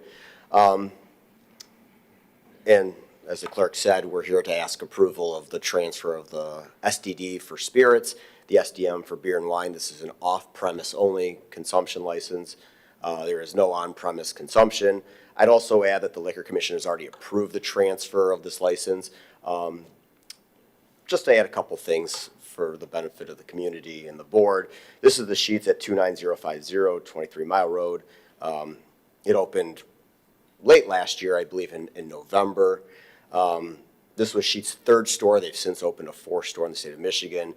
Sheets is putting a whole lot of time, energy, and resources into expanding in Michigan and making a very strong presence here. And in doing so, they know that the sale of any alcoholic or any age-restricted products is a privilege, and they take it extremely serious. In fact, this is just the English portion. There's a Spanish portion as well. This is their training manual. Before anybody makes any kind of sales at the cash register, employees go through a very robust training program. It's everything from signs of intoxication, how to ID, how to decline a sale, how to spot second-party sales. So, for example, a minor asks you to go in and purchase alcohol for them. They're trained to spot that. And employees have to pass it before they ever can take the cash register. There's also there's a beer cooler in the store during hours where alcohol sales cannot occur. Those coolers are actually locked. The spirits are behind the counter, so somebody couldn't grab it and dash. It has to be actually given after the ID is checked. They have point-of-sale equipment that's also designed to make sure that they're properly IDing individuals to make sure they're completing these sales responsibly. And with that, I'm happy to answer any questions you may have if you want some more details. I have no questions. Questions from the board? Pretty straightforward, sir. Thank you. I have a motion by Supervisor Kersten, supported by Clerk Berry, to approve item 10D. If you would please cast your votes. Vote results will appear once all votes are cast.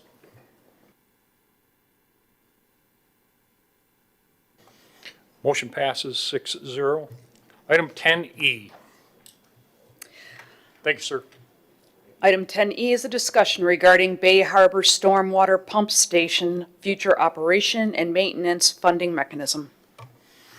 I'll let you go first.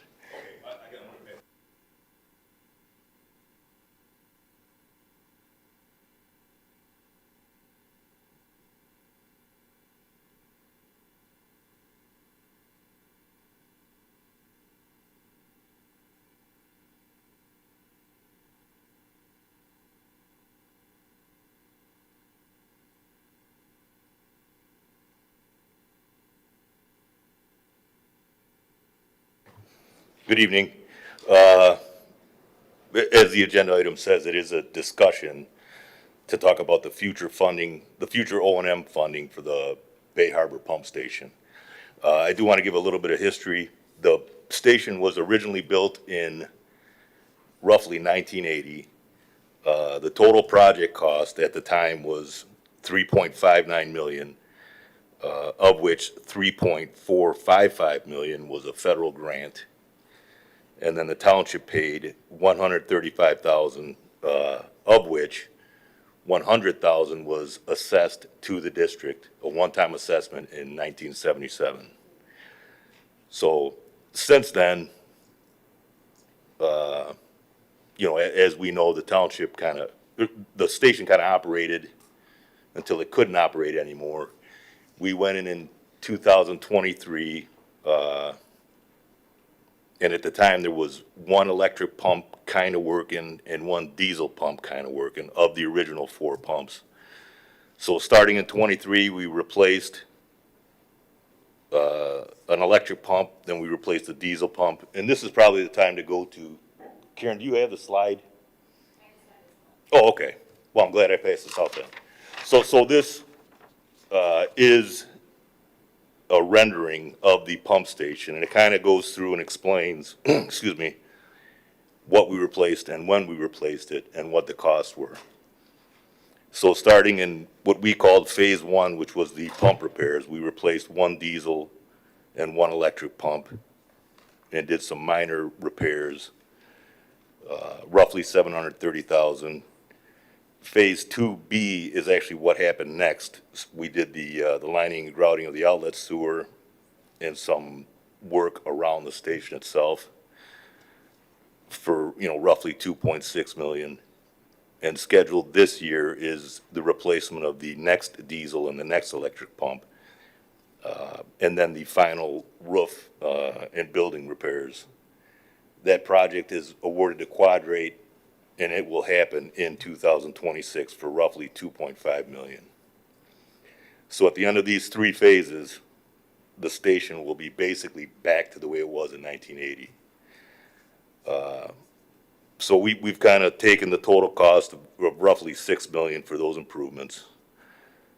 The pumps should last 30 years. There's a 30-year cycle on them. The building should last 30 years. So we amortized the $6 million over 30 years to come up with an annual cost of $200,000. And again, these are estimates for discussion purposes. And then annually, we also have DTE bills, diesel bills, and just some general wear and tear replacement for an estimated total cost of $235,000 per year, with the intent in 30 years, we would have the money to replace all the 4 pumps again. So this is a map of the benefiting areas that use the Bay Harbor Station. There's roughly, I think, 790 benefiting parcels, mostly the same size, somewhat different. So the annual cost, using the $235,000, the annual estimated cost per parcel would be about $300. The storm waters are assessed on area, so the bigger the lot, the more your assessment. The smaller your lot, the less your assessment. But on average, it would be $300 per parcel. So it is a discussion. I'm hoping you have some questions. And I'm ready to answer them. So I'm going to jump in real quick. And again, not to step on if I'm speaking out of turn, Mitch, interrupt me. So This Bay Harbor Pump Station has been in the township inventory since 1972, as he said, and it's been functioning as is in this district of benefit with roughly $30,000 of general fund expense to operate it. It was not a water and sewer enterprise fund operation. This was simply general fund that has maintained this for its entire existence. When I came into office here, that was one of the packages I was left with, is that this pump station, although functioning, is in desperate need of upgrade and renovation due to either lack of attention or just no long-term maintenance plan for it. One of the things we struggled with, and if you recall, this came back to the board, was we spent the original to get it at least in a regular functioning state, in a modern state. The township board allocated $1.5 million to at least kick off replacing pumps and, as Mitch said, the diesel pump, the electric pump. But the impact on the general fund was noted, and it's the lack of attention to over the life of this current pump has led us to where we are today. We currently, we've used about $822,000, and Mitch, I'm using different numbers, from the general fund, township funds to date, along with the 1.5. We've got about 2.5 in grant funding from both our state and federal partners. And we've also bonded roughly $2 million to get this pump back into its original design state. The problem moving forward from this point is the general fund will continue to feel the pressure of operating and maintaining this pump, which is simply serving the district that is up on the board. It is my belief, and why this is on here as an agenda item tonight, is this should have been an SAD district. It should have been established years ago for its operation and maintenance and care. And the residents at Hagen and 25 that are paying their fees to the township for water and sewer, or general fund services, I should say, they don't get a benefit from this. This is solely for this district. So for that reason, and as we we're in the final phases of rehabbing this location, it is my belief that the district should be established in some sort and capacity. And again, we've engaged our legal counsel on this from pretty much the beginning. This would be a board-initiated district to establish the long-term funding, maintenance, and repair and O&M for this location, and remove it from basically a general fund liability to a self-sustaining district which it serves. Am I miss anything? No, Administratively? It would be a township-initiated special assessment. Correct. The first one back in the late 70s was also a township-initiated special assessment. And they are different because if 20% of the property owners are against the project, they can in effect kill the project. So that's probably worth mentioning. Thank you. Questions from the board? Treasurer Elliott. What is the process? What would be the next step in the process of doing this? Counselor, all yours. If I may. The SAD process that the board is most familiar with is one that starts with petitions by the residents. But Act 188 also allows the township board to initiate that process. Tonight is just a discussion on whether or not you want to consider it. If the board does want to consider it, you would put it on a future agenda for adoption of resolution number 1, which is saying, yes, we want to consider this, and resolution number 2, which is to set the public hearing. Okay? And as Mitch indicated, when the township board starts this process, the landowners that own 28% of land within the district may file a petition with the township indicating, no, we do not want this assessment. We do not want this district established. If that petition is filed before the end of the public hearing, the process stops until such time as you would get a petition from 50% of the landowners that want the special assessment. So tonight is just to consider whether or not you want to initiate the process. The board can stop the process at any time. Just because you initiate it does not mean you have to continue it. And again, Dan, to follow up on that, the reason this is on is just a discussion piece tonight is that I would like some direction from the board as to how you would like to approach this, whether or not we take that step and initiate it and bring it back as an agenda item. Any further questions? Trustee Joseph? Yeah, I like the process of pursuing, the special assessment district. I'd also like it to include, at least some conversation with the county. In this particular district, Jefferson incorporates, the entirety of the purple, runs along Jefferson. The water that we're mitigating is water involving property owned by the county. I think they're a stakeholder in making sure that their roadway is not underwater. And as anybody who traverses that area in a big rainstorm knows, without that pump station, Jefferson becomes impassable. The county is obligated to make sure that their roadways are safe, and I don't think it's fair to, shift the burden of making sure water mitigation on their road is passed on to the residents who, reside along Jefferson. So I would like to include, you got some feedback on that, but I would like to include some discussion with the county on what their obligation may or may not be. So in anticipation of knowing the past arguments, Dave, we did reach out to the county and Bob did look at, I don't know exactly what that position was. He was been engaged in us. That conversation is taking place and we can continue it just for full disclosure. Did I miss anything? It's not just Jefferson, Mallard, Forbes, all those streets are county right-of-ways. They're all hard surface pavement. They do generate runoff. So that is absolutely worth pursuing. Clerk Barry? Thank you, Mr. Supervisor. Mitch, how would you suggest mitigating this in the event that some critical infrastructure grant funding came through, or, you just never know what the federal government or the state government might be able to do to offset this? They may not have it now, but let's say, a couple years into this, is there a way, or do you see a way that we would be able to amend or modify, or maybe this is a question for Chris, to amend or modify the amount that is being assessed in the event that becomes supplemented? That is something we can certainly look into.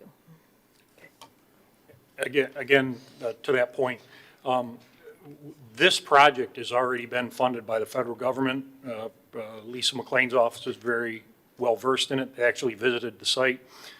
We have those continuing conversations, but as you know, funding is always, you're chasing it. Once this is complete, we'd have to at least go back to them with solid numbers. And as in any grant, they want to know what that cost is. And the only way we're able to do that is by providing these numbers for the district to set it up now.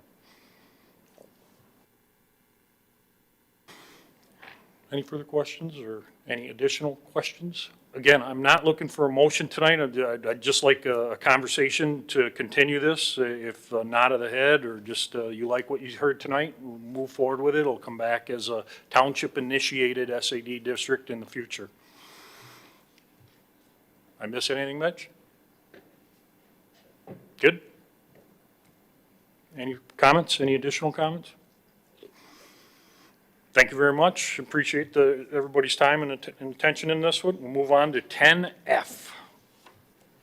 Item 10F is to approve the request by the Treasurer's Office to adopt resolution number 2026-06 to collect 100% of Macomb Community College 2026 tax levy in the summer. Is there a motion to approve? Motion by Treasurer Elliott. Second. Second by Clerk Barry. Discussion? This Treasurer is- Elliott? This is just an annual procedural.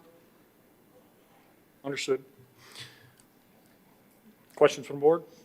I have a motion by Treasurer Elliott, supported by Clerk Berry, to approve item 10F. If you would please cast your vote. Results will display once all votes are cast.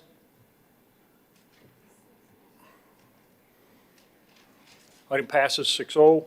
Item 10G.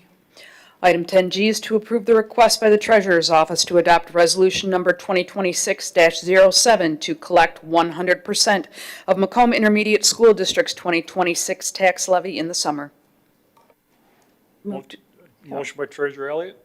Yes. Supported by Supervisor Kersten. Discussion, same principle. I have a motion by Treasurer Elliott, supported by Supervisor Kersten, to approve item 10G. Cast your vote. Results will appear once all votes are cast. Item passes 6-0. Item 10H. Item 10H is to approve the attached 18-month employment agreement for Gary DeMaster for the period not to exceed June 30th, 2027, as recommended by the Human Resources Department. Supervisor Kersten will make a motion Support. to approve. Treasurer Elliott, support. Director Massaro. Good evening.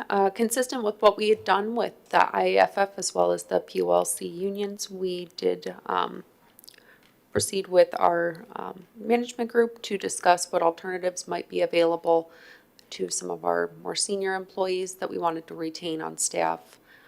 With Mr. DeMaster, the importance of keeping him here is to that department, not just the wealth of knowledge that he brings, but somewhat of an impossible challenge that we will be faced with backfilling his role at the end of this 18 months.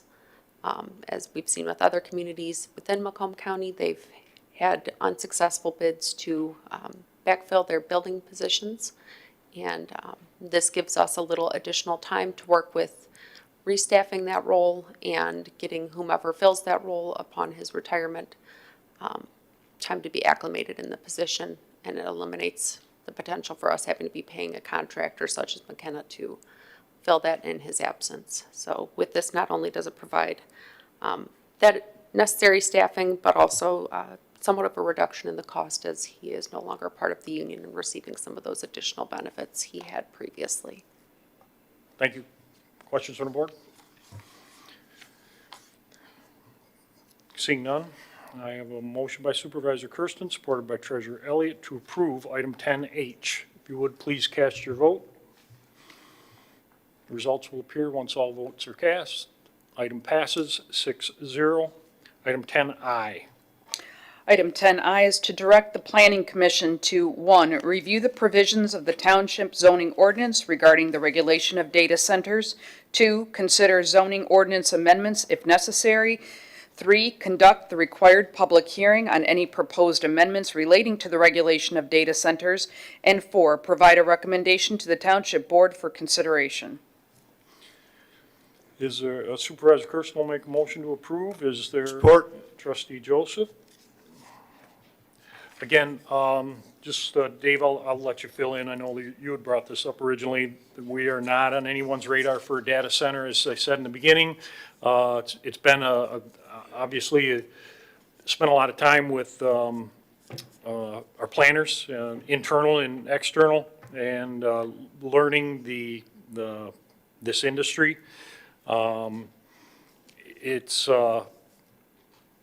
It's a good plan to get out in front of it, and I appreciate the thought of putting it on here and at least getting everybody on the same page and understanding what these operations mean to our community as a whole. So, with that being said, questions from the board?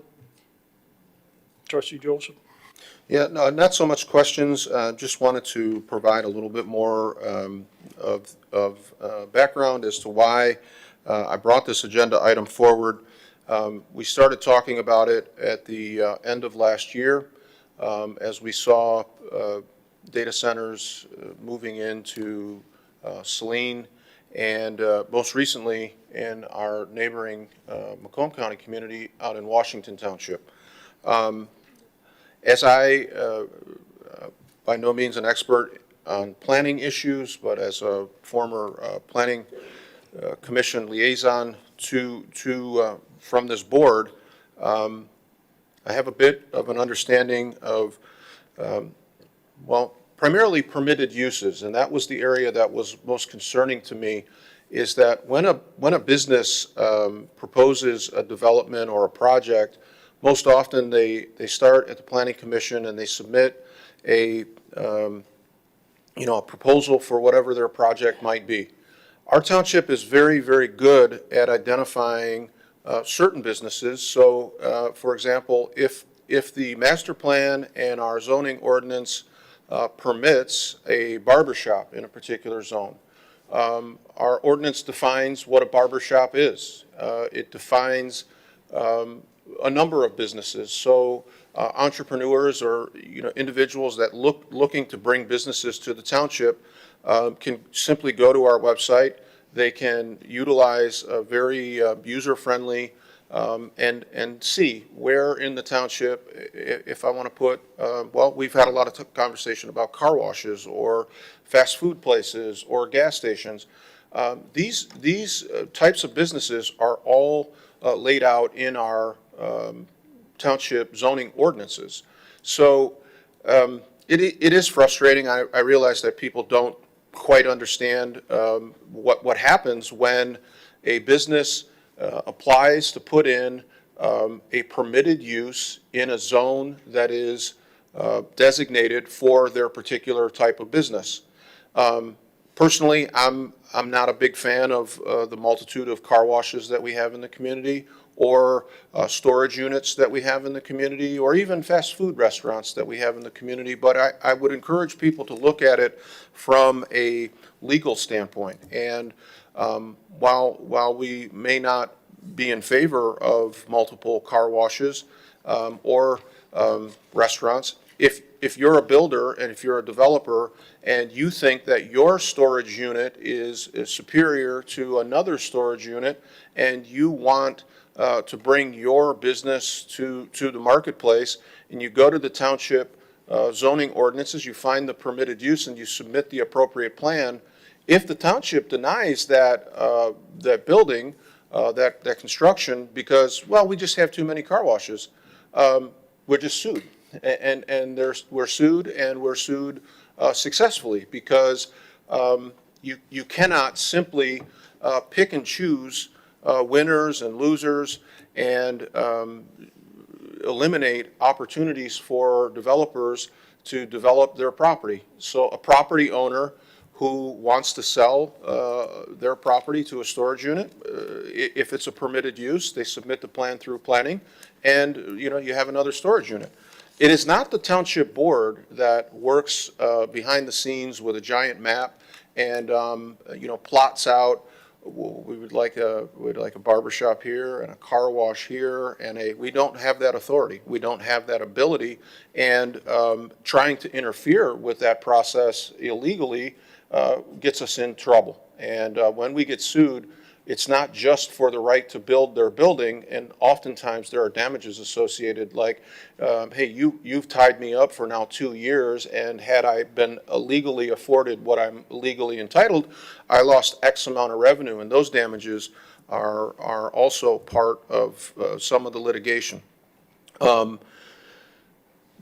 number of individuals have paid very close attention to surrounding communities and the emergence of data centers in our state. I think the individual that got up and spoke is fairly knowledgeable. He spends obviously a lot of time around the state talking and campaigning, and as an attorney, I think he understands critically what I was trying to accomplish here. And what he said is the area that I wanted to draw people's attention to. When a business when a business entity proposes a development that is not like a barber shop, and specifically it's not defined as a known entity within our ordinances, we get into a gray area. And the gray area is open to interpretation, and there are very, very skilled people that I think potentially within our current ordinances could say hey, this M2 property, it is a permitted use to house, and I could build a warehouse here. Okay, a warehouse. I consider this scale and size and scope of a data center to be very much consistent with your definition of a warehouse. Now, we all know that it's not. We know that the water and the electrical consumption could be devastating to our community. But if we get into court, it's not what we find distasteful in the same way that we may find distasteful the number of storage units. It is what the judge says it is. And I don't like the odds of going into court with a less than solid zoning ordinance. And our current ordinance does not define a data center. Yet we know from our planning and our planning consultant that there are footprints associated with data centers. There are multiple versions of a data center. Some are really devastating, and others are a smaller scale, but also very bad news, in my opinion, for our community. So if you come to these meetings or you watch these meetings, you know that on 2 weeks ago, I expounded on my comments from the end of the year, and I said, listen, I talked to you, and I was researching data centers, and I am concerned because I think there's a lot of work that needs to be done. And rather than go through the process, which Supervisor Kersten, in all honesty, has been on this for months. He's been talking to our advisors and our SEMCOG representatives and our legislators and trying to get a gauge on what could possibly be happening.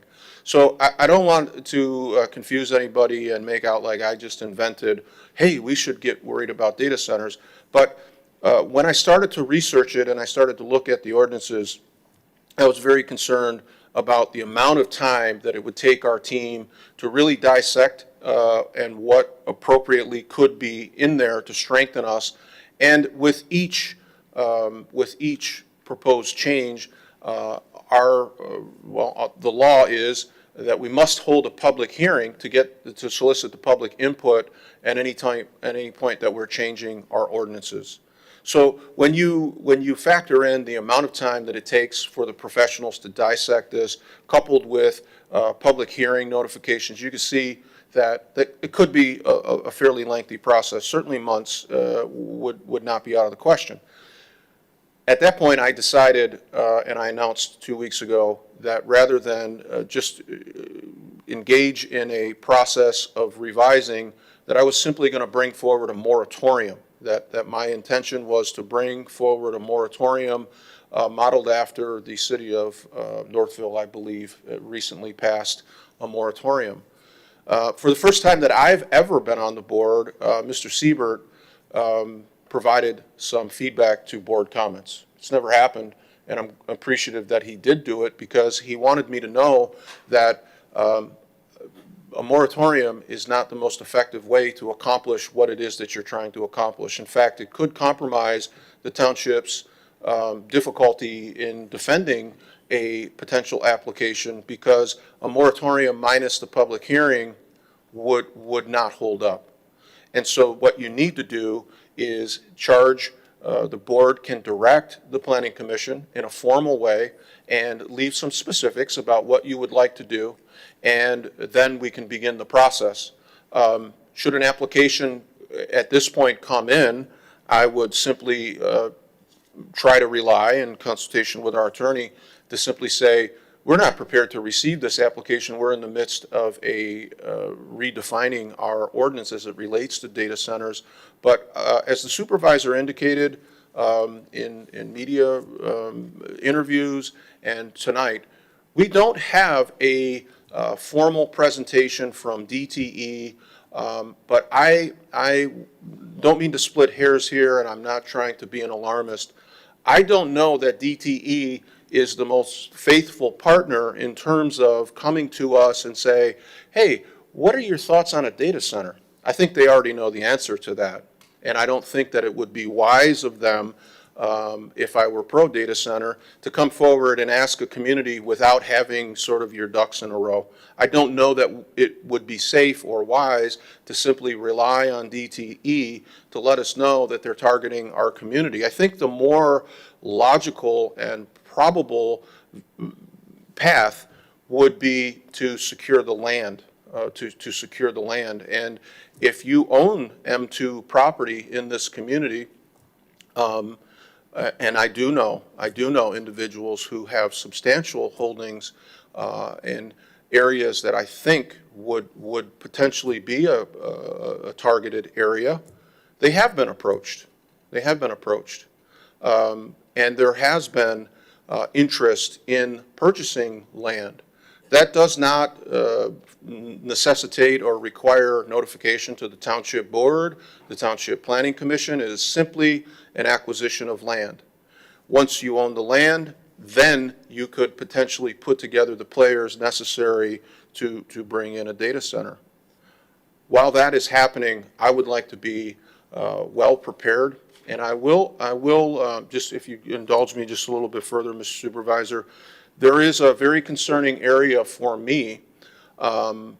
People talk about property rights and owners' rights, and whether you like it or not, owners have a right to sell their property, to develop their property within the confines of existing ordinance. We currently have property that we are tied up in litigation. I think one of our earlier presenters talked about, well, we didn't get any updates because it's still pending. And they are actually, I'm concerned because if they are successful, that will be one of the entities that will look to the township to reimburse them for lost revenue. The other speaker who I appreciate acknowledged that she didn't really know anything about data centers. I would appreciate it if she just left it at that, but she went in to discuss a topic that she knows obviously less than the data centers, and that was the cell tower. Cell tower issue was something that the board roundly rejected in terms of concerns about the construction. It was they sued, and under court order, we brokered the best deal that we could to forego having to pay significant damages. So you're right, you don't know anything about data centers. You know less about the cell tower. Great, but it's not your time to speak, and you're being rude again. But the cell tower issue is also something that we had an outcome that was taken out of our hands because the court, and before we run into a pathway with these data centers, I would like to bring to your attention this property that I mentioned to you that we're currently under litigation with. This property has been, since I've been on the board, there have been 3 proposals for that property. Each and every time the hundreds of residents that you spoke of come out in complete opposition. The fact is, I understand when they moved into the township, they moved into a rural area. They would like it to stay rural. But in order for that property to stay rural, you have to have the agreement of the property owner to say, I've invested millions of dollars, and what I'd really like to do best with it is continue it in green space so that you can admire the deer and the rabbits that run across my property. That just doesn't happen. When the property owner is able to profit from their investment, they typically do. If it is a permitted use, regardless of our residents' feelings, they have a stronghold. I wanted to show you something that I think speaks volumes. It is some pictures that I provided to the deputy supervisor. This is a picture on the left, if you're familiar with the area. The utility poles on Cotton Road just south of 23 Mile Road. This area is, I think the pictures on the left are fairly representative of the utility poles that I think the overwhelming majority of our township experiences. Now, so in our subdivisions, Most of them are underground, but in the secondary roads that carry to the power stations, you would see the wooden structures. This picture is facing northbound and southbound, but you can see that the poles lean east and west. And if you live in that area, you know that anytime a car leaves Cotton Road, or maybe a husky kid on a skateboard leaves the sidewalk and hits one of those poles, it knocks out power to the entire subdivision. There are no redundancies that I'm aware of that just route power from another place. We're all dark. We're dark until DTE repairs the pole, the transformer, or whatever. This is consistent with the comments that Ms. Gentz made regarding the number of power outages, and we're not even factoring in weather-related problems. Now, the pictures on the right are pictures that I took of Bates Road, just north of 25 Mile Road. Now, those massive metal poles are capable of carrying massive amounts of power. They are in an area where I would say, I don't know, I'd have to talk to our assessing department, but maybe hundreds of residents are impacted by the power that's brought in down Bates Road. Those power lines go from 24 Mile to 26 Mile.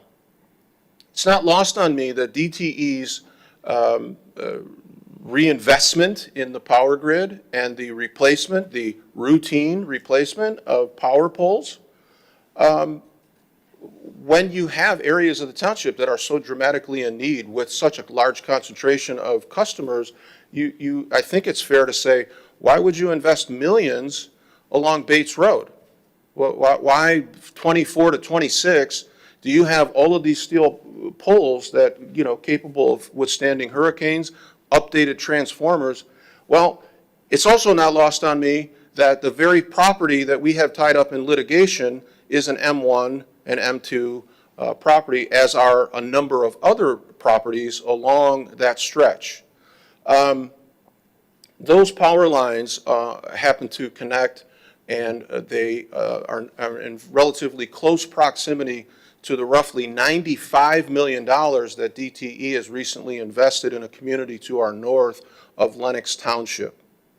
So again, I agree with the supervisor, and I'm not trying to be an alarmist, but I do think that there are parties interested in Chesterfield. I don't think that we're a very palatable site for a data center, because currently I think, again, my personal opinion, I think our power grid is not sufficient, and I don't think that they could reasonably put a data center in any close time frame, because we just simply lack the power that they need. But I don't know that that's a forever.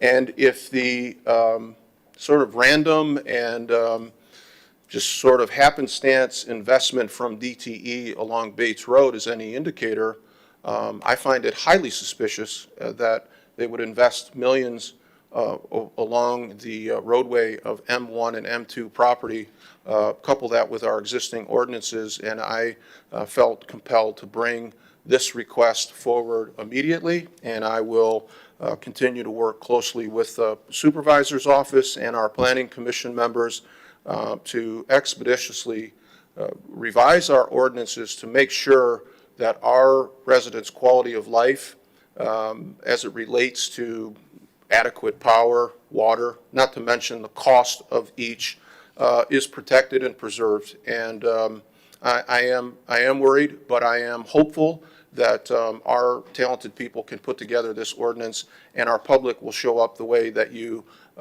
did tonight, and also the way that you communicated on various social medias and emails, and the way that you've shared your concerns and expressed your emphatic no. To be continued, but again, taking it seriously, I think our entire board is. I'm not convinced that there aren't and that there isn't a movement afoot, I just don't think that they've revealed themselves to us at this point, and I wouldn't honestly expect that they would. So I would encourage our board to unanimously pass this directive to the Planning Commission. And thank you, Mr. Supervisor, for your partnership. Also to our township attorneys who are very well versed in this issue and spent considerable time with me on the MLK holiday to go over all of my questions and help put this agenda item together. We have great attorneys, and I appreciate them very much. Thank you. Thanks, sir. Comments from the board? Any comments from the board? Just to follow up, Mr. Siebert is entrenched in this along with Ms. Anderson in our local community. I think she's a great resource, and Bob is a great resource, or Mr. Siebert is. We have engaged Giffords Webster. We had a quick session on Monday with our planners to discuss this exact topic and this area, along with others, and what our profile as a community looks like for data centers. We've engaged SEMCOG, Southeastern Michigan Council of Government, to see exactly what the targets are. As I did state, and with respect to what you're saying, that they're never going to reveal exactly where they're going to go, I think we're in a good place. But to your point, we can't stand flat-footed, and we need to be proactive in this area. So that's why I support this. So I have a motion by Supervisor Kersten, supported by Trustee Joseph, to approve item 10I. If you would all please cast your votes, the results will appear.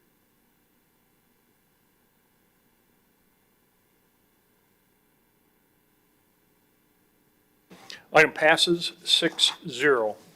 Item 11, addendums, there are none. Item 12, public comments. There is a 3-minute time limit on public comments. The mic is open.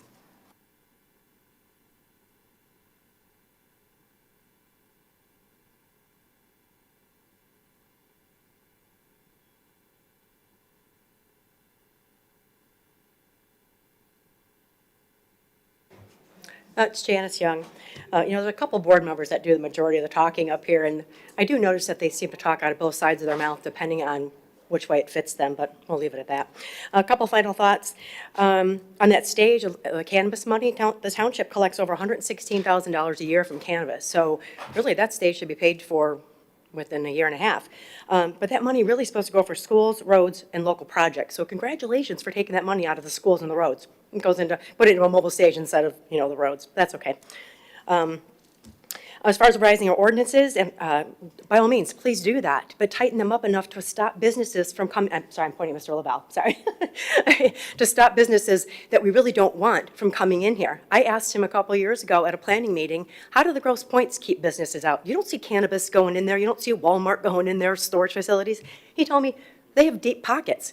Well, this board thinks nothing of reaching into our pockets to fight tax assessments. You're making us pay the legal fees to fight tax assessments, not mine. I believe it was Trustee Joseph said it was the big box stores we're fighting. We're fighting their assessments. So you're reaching into my pocket for that. Reach in my pocket, keep the crap out. That's what we want you to do, because I think that's a responsible thing for you to do up there. But put it to the vote to the citizens. The survey for the Parks and Rec, I don't know if anybody else got that out today on Facebook, but it really is pretty misleading, some of the things that were on there. You lumped in lighting and pathway improvements under safety. Yeah, we all want safe pathways and lighting. We want our sidewalks to connect. That's the safety we're looking for. We don't need any new pathways, any new properties bought, any new pathways, anything like that. Support infrastructure, you put restrooms in there. Signage, you put that as an option. You asked us to rank these things as to how important they are to us. Signage and restrooms are a requirement for a municipal park, if I'm not mistaken, according to the state of Michigan, if there's any grant money involved. You have to put them in. Why was that even considered an option for me to have to rank? And then one of them was a dog-friendly space. You guys already did that. Parks and Rec made all of our parks dog-friendly. I know they're pushing for dog parks. We don't need to spend any more money for dog-friendly spaces because we already have them. It's a non-issue. So you didn't leave an option, or they didn't leave an option for us to add anything in there. Anyway, I would strongly suggest residents attend the Washington Township Board meeting if you want to know any more on the data center. They're going to be, I'm sure, discussing this heavily. We'll find out what they're really facing over there. And maybe the township will have somebody attend that as well, or watch it online. Another final note, back in March of '25, I had emailed Supervisor Kersten about the Neptune water meter. reading system, I was told back then it was 90% done. It's still not done. It's still not available to us. If it is, we've never received notification that it's usable. So you keep shaking your head, whatever. You can do whatever. You know, and as far as spending goes, I have to make choices at home on what I want to spend money on. And unexpected things come up, and you have to have the money to pay for it. So that's when I say stop the unnecessary spending.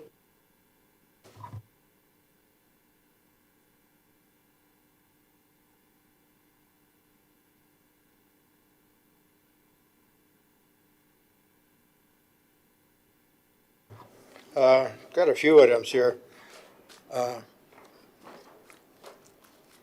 Trustee Joseph, I don't know if you know, but Channel 7 did a little thing on data centers last week. They offered up what they had learned and what their lawyers had come up with to all of the communities. And they have like a symposium, but you can contact them and get a lot of information from them as to what they consider would help. The other thing I brought up, the other property, is wondered what happened to it, because afterward, when we got into the property, they wanted to make that junkyard, supposedly. I suggested going around the rest of the township with all the vacant properties and take off the M1 or whatever it is and make it residential. I don't know how much power you have to do that, but that should have been done. If that had been done, if you're able to do that, that would take a lot of this away. I don't think anybody pursued that. The other thing I wanted to talk about was the stage. You went mobile stage for $170,000. You claim you need the stage to get more venue. Do you realize that for $170,000, you could build an 800 square foot house complete? Now, if all you want is a stage, you could build some type of a structure there, open on both sides, or, you know, at least you had a top on it, probably for about a third of that or less. Now, I don't know what the hell the deal is that you have to have a mobile stage, but however you want a stage, you could make a stationary stage and do it for a hell of a lot less money. The pump station, you're right on that.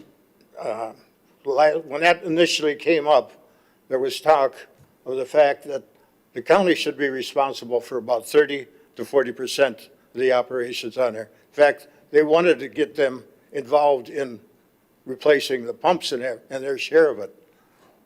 And it was initially going to be, that was going to be set up, that would be a special district for the ongoing stuff that they would have to pay. It's just that area, because all that water comes from county roads down to Jefferson, which is another county road. And that's all that pump station does, get all that water away. The water increase, you know, Trustee Joseph said, well, we're good now. We got money. We can afford the stage because we got the water back in. That water increase was about, what the water increase was from the town.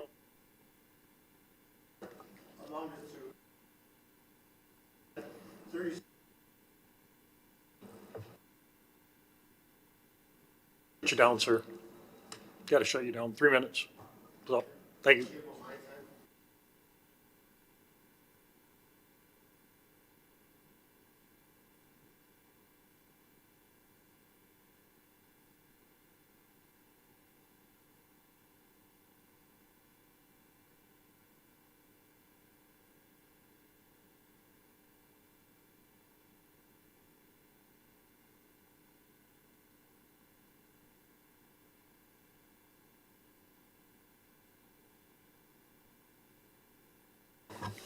John Speaker, Chesterfield Township. In regards to listening to Trustee Joseph, I really don't know who this guy is anymore. I mean, I remember when you told me that this township was spending way too much money on Parks and Recs, and we weren't focusing on the necessities and the important stuff that the township needed. For example, infrastructure.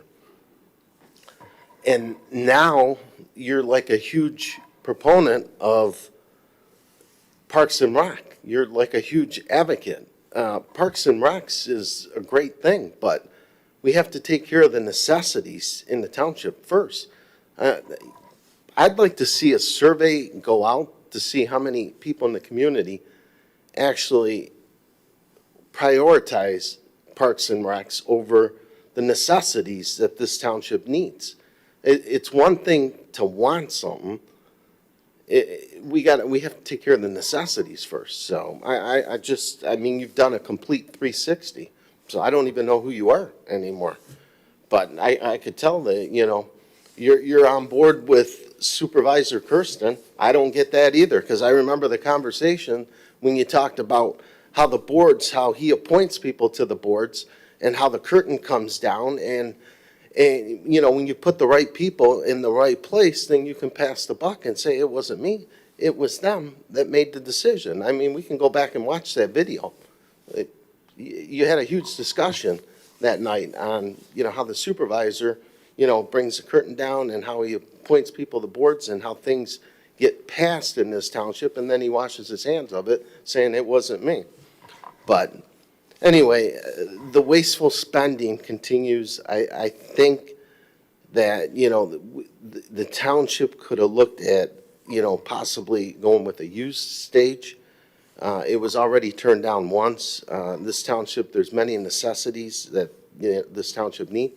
And you just, a couple weeks ago, put a huge tax on the residents of, in the sum of almost $5 million more between the administrative fee and the water rate increase. The residents are going to pay almost $5 million.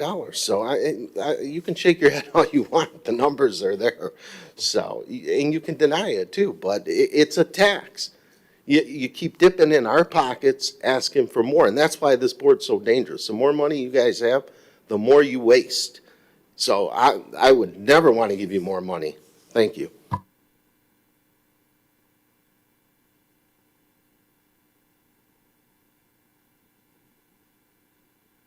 Any further comments from the public? Bring it back up to the board. Start with you, Trustee Hornberger. Okay, thank you. Trustee Anderson. Thank you. Keep thinking of some of the things that have happened here at this board. Maybe the township should go and buy little parcels of land throughout the township. The north end, little pieces here and there. Deed them over to 6 rivers, which into perpetuity, no one can touch, and let the big box people and the data centers, let them fight with them. Just a thought. Trustee Joseph, I do want to commend you. You've done a great job in this data center, the research on it. I think you got the proverbial bull by the horns on it, and we're in front of it. It was great seeing people here today. I know a lot of it was about one issue, but it was great seeing a good crowd here, and I know people are probably watching at home too. And with that, stay warm. It's going to be a little chilly next few days or a week or so. Be careful and take care. Trustee Joseph. Thank you, Mr. Supervisor. Thanks to the residents who came forward and commented on the social media and emailed, and I was particularly impressed with you, Ms. Gentz. I know it's probably a lot for you to get up, and you did a very nice job. It was very informative. You had your points. You hit them very well, and I think anytime our young people are engaged the way that you are, not to be Old Man River here, but I'm encouraged about what our township future looks like with young people like you coming forward and delivering very heartfelt and well-researched speech. So thank you. I was most impressed with you tonight, so thank you. Not so impressed with some others, but not sure what happened to the there was, just to be clear, this board did not approve cannabis. This board voted down the utilization of cannabis dispensaries, all licenses. In fact, our township adopted an opt-out procedure, which was legally available to us, and we denied even considering any and all cannabis-related licenses. The cannabis industry felt that we were wrong. So one of the speakers talked about a survey. The one that matters the most is the one that's performed at the ballot box. And the cannabis industry secured enough signatures to put on a petition, a request that Chesterfield Township grant to them unlimited licenses for all marijuana-related licenses. Our township then was forced to follow the will of the voter. That, as I said, was a 58% poll. The voters overwhelmingly approved dispensaries.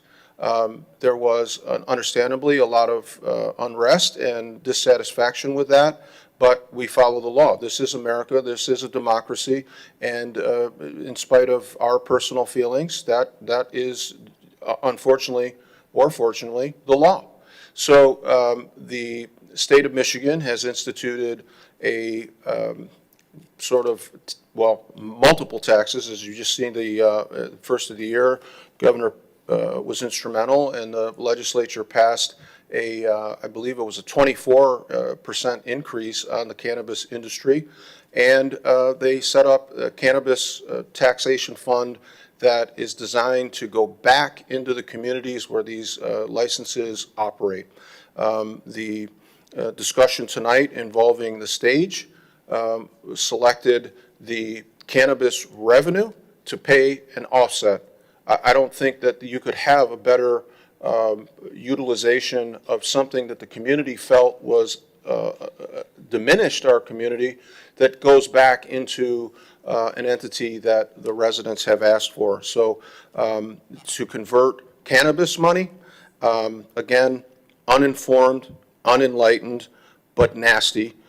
We get people that say the township is legally obligated to put that towards schools and roads and I don't know what other gibberish, but the reality is I think you're confusing tax mandates that have to do with lottery or alcohol sales. We have no such requirement as it relates to the cannabis revenue, and I think we brokered a very good deal to take that money and put it into our parks.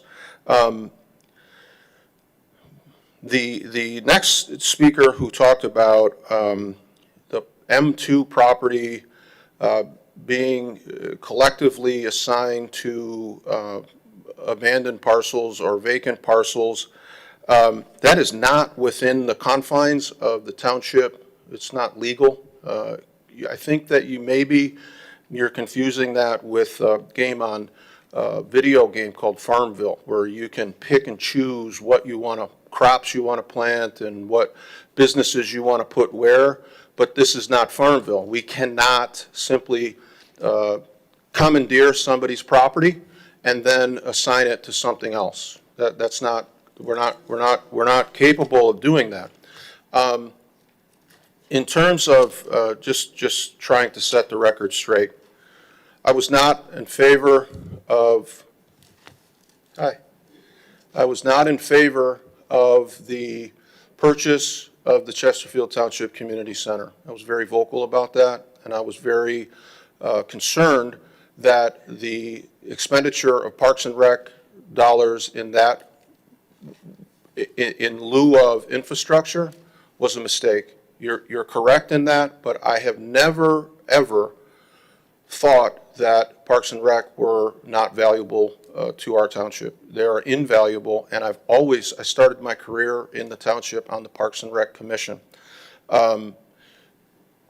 Just so you know, when you turn 360, you're going in the same direction. So you're actually right, even though you, I think, intended to say that I had flipped on my position.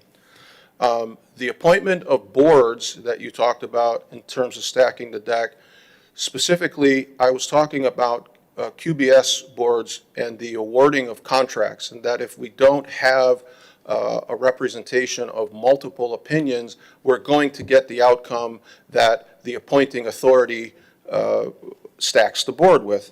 Again, you can pick and choose and apply them in different places.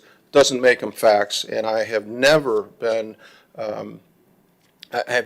underestimated your ability to confuse your opinions with facts. really, overall, very, very positive evening tonight. I was appreciative of the nonprofits that came forward and are part of this community. Very appreciative of the resident feedback that we received as it relates to the data center. And I don't really want to end on a negative, so I will just simply say to the people that come forward with the same tired attacks, I am very much in admiration of the way that your confidence is 5 steps ahead of your comprehension. It is really quite impressive that you do it time and time again, but it doesn't amount to anything. The attacks and the nastiness and the name calling really doesn't change anything, because as Mr. Speaker talked about the survey, the one that matters most is the one that happens every 4 years. And when the residents came forward and supervisor was out front, he said that the expenditure on the community center was appropriate. There was pitchforks and lanterns from this crowd. I disagreed with him, but the fact is, voters returned him to this seat overwhelmingly, and they returned everybody who is here overwhelmingly. So your opposition is appreciated, but the tone and the nastiness, and again, it's not helpful. It doesn't do anything for our community, but I do wish you all the best. And if you need a box of crayons or some markers to help with the next batch of signs, I'll be more than happy to contribute. Thank you, sir. Treasurer Elliott. Treasurer Elliott? Oh, hey. Nobody interrupted you guys. Enough. Treasurer Elliott's turn. The nonprofits that came forth tonight tell stories that are heartbreaking, and I'm glad that we as a board are able to make a difference. As far as the stage goes, the stage has a 20-year lifespan. And if you heard Ms. Vanderson, she said that she was now going to be paying upwards of $2,000 times 7 times this year, right? Take that by 10 years, $140,000. So there's that break-even point that I spoke about. So for me, it's the numbers. And if they, as promised by Trustee Joseph and Supervisor Kersten, if they're able to get, now this is $2,000 for a falling apart stage, if they're able to get $3,000 in rental to the local communities back to us, as revenue back to us, then this should, I'm hoping that the numbers work better and that they work in our favor, and being able to use that cannabis money in order to fund this, and hopefully it's a win-win for everybody. That's the way I see it. As regards to the cannabis dollars, at michigan.gov under the Department of Treasury, you'll see the breakdown. Local municipalities receive 15%, and there's no regulation on how that's used. The county receives 15%. The school aid fund receives 35%, and transportation receives 35%. So I think there is a little bit of misunderstanding there, but it's understandable. There was also twice tonight brought up as far as the stage, having it mobile versus a permanent structure, and it's a good question. The mobile stage, of course, we use that at different locations, and I think those have been described several times. The permanent structure, I think, is a discussion, and the supervisor can maybe elaborate a little bit, is a discussion that has happened before over at Brandenburg Park, and I think that's a part of a bigger plan for the park if that were to happen. And I don't think that would be something that would be done within the next year. That would maybe possibly be part of the overall plan. If the millage was, if there was a Parks and Rec millage, then that would make sense. And so just wanted to kind of touch base on those few things. Thank you. Clerk Bear. Thank you, Mr. Supervisor. Obviously, there's a lot of strong opinions about some of the agenda items. I have mine as well. Just want to let everybody know that in the future, I'm not going to be providing you with my opinions here at the board table. I think that tends to get messy sometimes. So what I have decided to do is provide to you on a weekly basis a report via social media. I'll be posting it on all my social media platforms. Please feel free to follow me. I'm going to share with you information on what the clerk's office is doing. I'm going to share information with you on my personal ideas or opinions about the direction that the township's going in, what I think we can do better. Share with you possibly some of my votes, why I cast them the way they did, or what my opinions are. Again, they're just my opinions. I just encourage everyone, please feel free to engage either with me. I think anyone who's on social media appreciates the engagement. That's why we do it, is to have a back and forth conversation with each other to hopefully make everything better. I would just ask that whenever you engage on social media, whether it's with one of the elected officials or if it's with each other, please remain respectful. It's okay to disagree. I'm completely fine with that. But when I see people hurting each other, and I see our neighbors and friends hurting each other and saying things that are harmful and just insensitive and disrespectful, that is when it really takes it somewhere that it shouldn't go. And I don't think it's good for anyone. It's not good for our community. It's not good for each other. And so I would just ask that you please remain respectful with each other and with us as we engage, hopefully together, to make this community better. So please look out for those. I'm going to be providing as much information as I can. If there's something that you would like to know about that I haven't addressed, please, again, communicate that with me either in the chat or on one of the response to one of the posts, and I will do my best to provide you with something, information that is important to you. Sometimes that's easier than, putting in a FOIA request or trying to get information. Oftentimes, what we find with FOIA requests is there's a misunderstanding that these are requests for records. And that's something else I'm going to be sharing with you, is how to better prepare your FOIA request if you do have one. But a lot of times people just want questions answered. And we can actually provide that information to you, and then you don't have to go through the frustration of putting in a FOIA request, getting it denied, or whatever. So I basically want to do everything I can to help your engagement with your local community, whether it's the township, the county, the state, or quite frankly, even the federal government, to be more effective for you and more productive for everyone. Thank you. Just quick topics here. We are always in conversation with DT at an executive level to try and figure out what interruptions and power breaks and why they occur. So that's an ongoing conversation with DT, and Karen leads that up almost monthly with DT to find out why things are happening the way they're happening. We'll continue that. Just a point of concern for everyone here. As you know, the state revenue sharing dollars were reduced at the state level to our community. This year, we roughly took about a $300,000 hit. It was originally proposed about $800,000, $850,000 hit.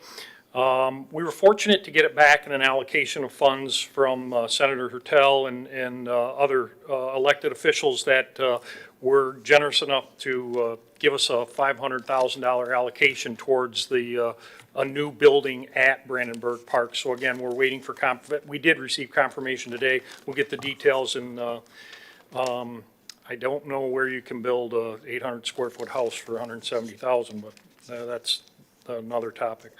The problem we're going to have with state revenue sharing is it's already being proposed a reduction for the 2027 fiscal year. So again, we're monitoring what that impact is in our general fund. And like any home or like any residence, we've got to monitor our books and manage where we allocate them, and we do that. Our biggest expense here is our labor across the board in all departments, and that's consistent with any municipality. And again, we'll continue to monitor that moving forward. I was notified today priority waste is running late. To the question about Neptune, it keeps getting brought up. We're already past implementation, and if you didn't come, which I think you skipped the last few meetings, we're on to phase 2. We've been on to phase 2.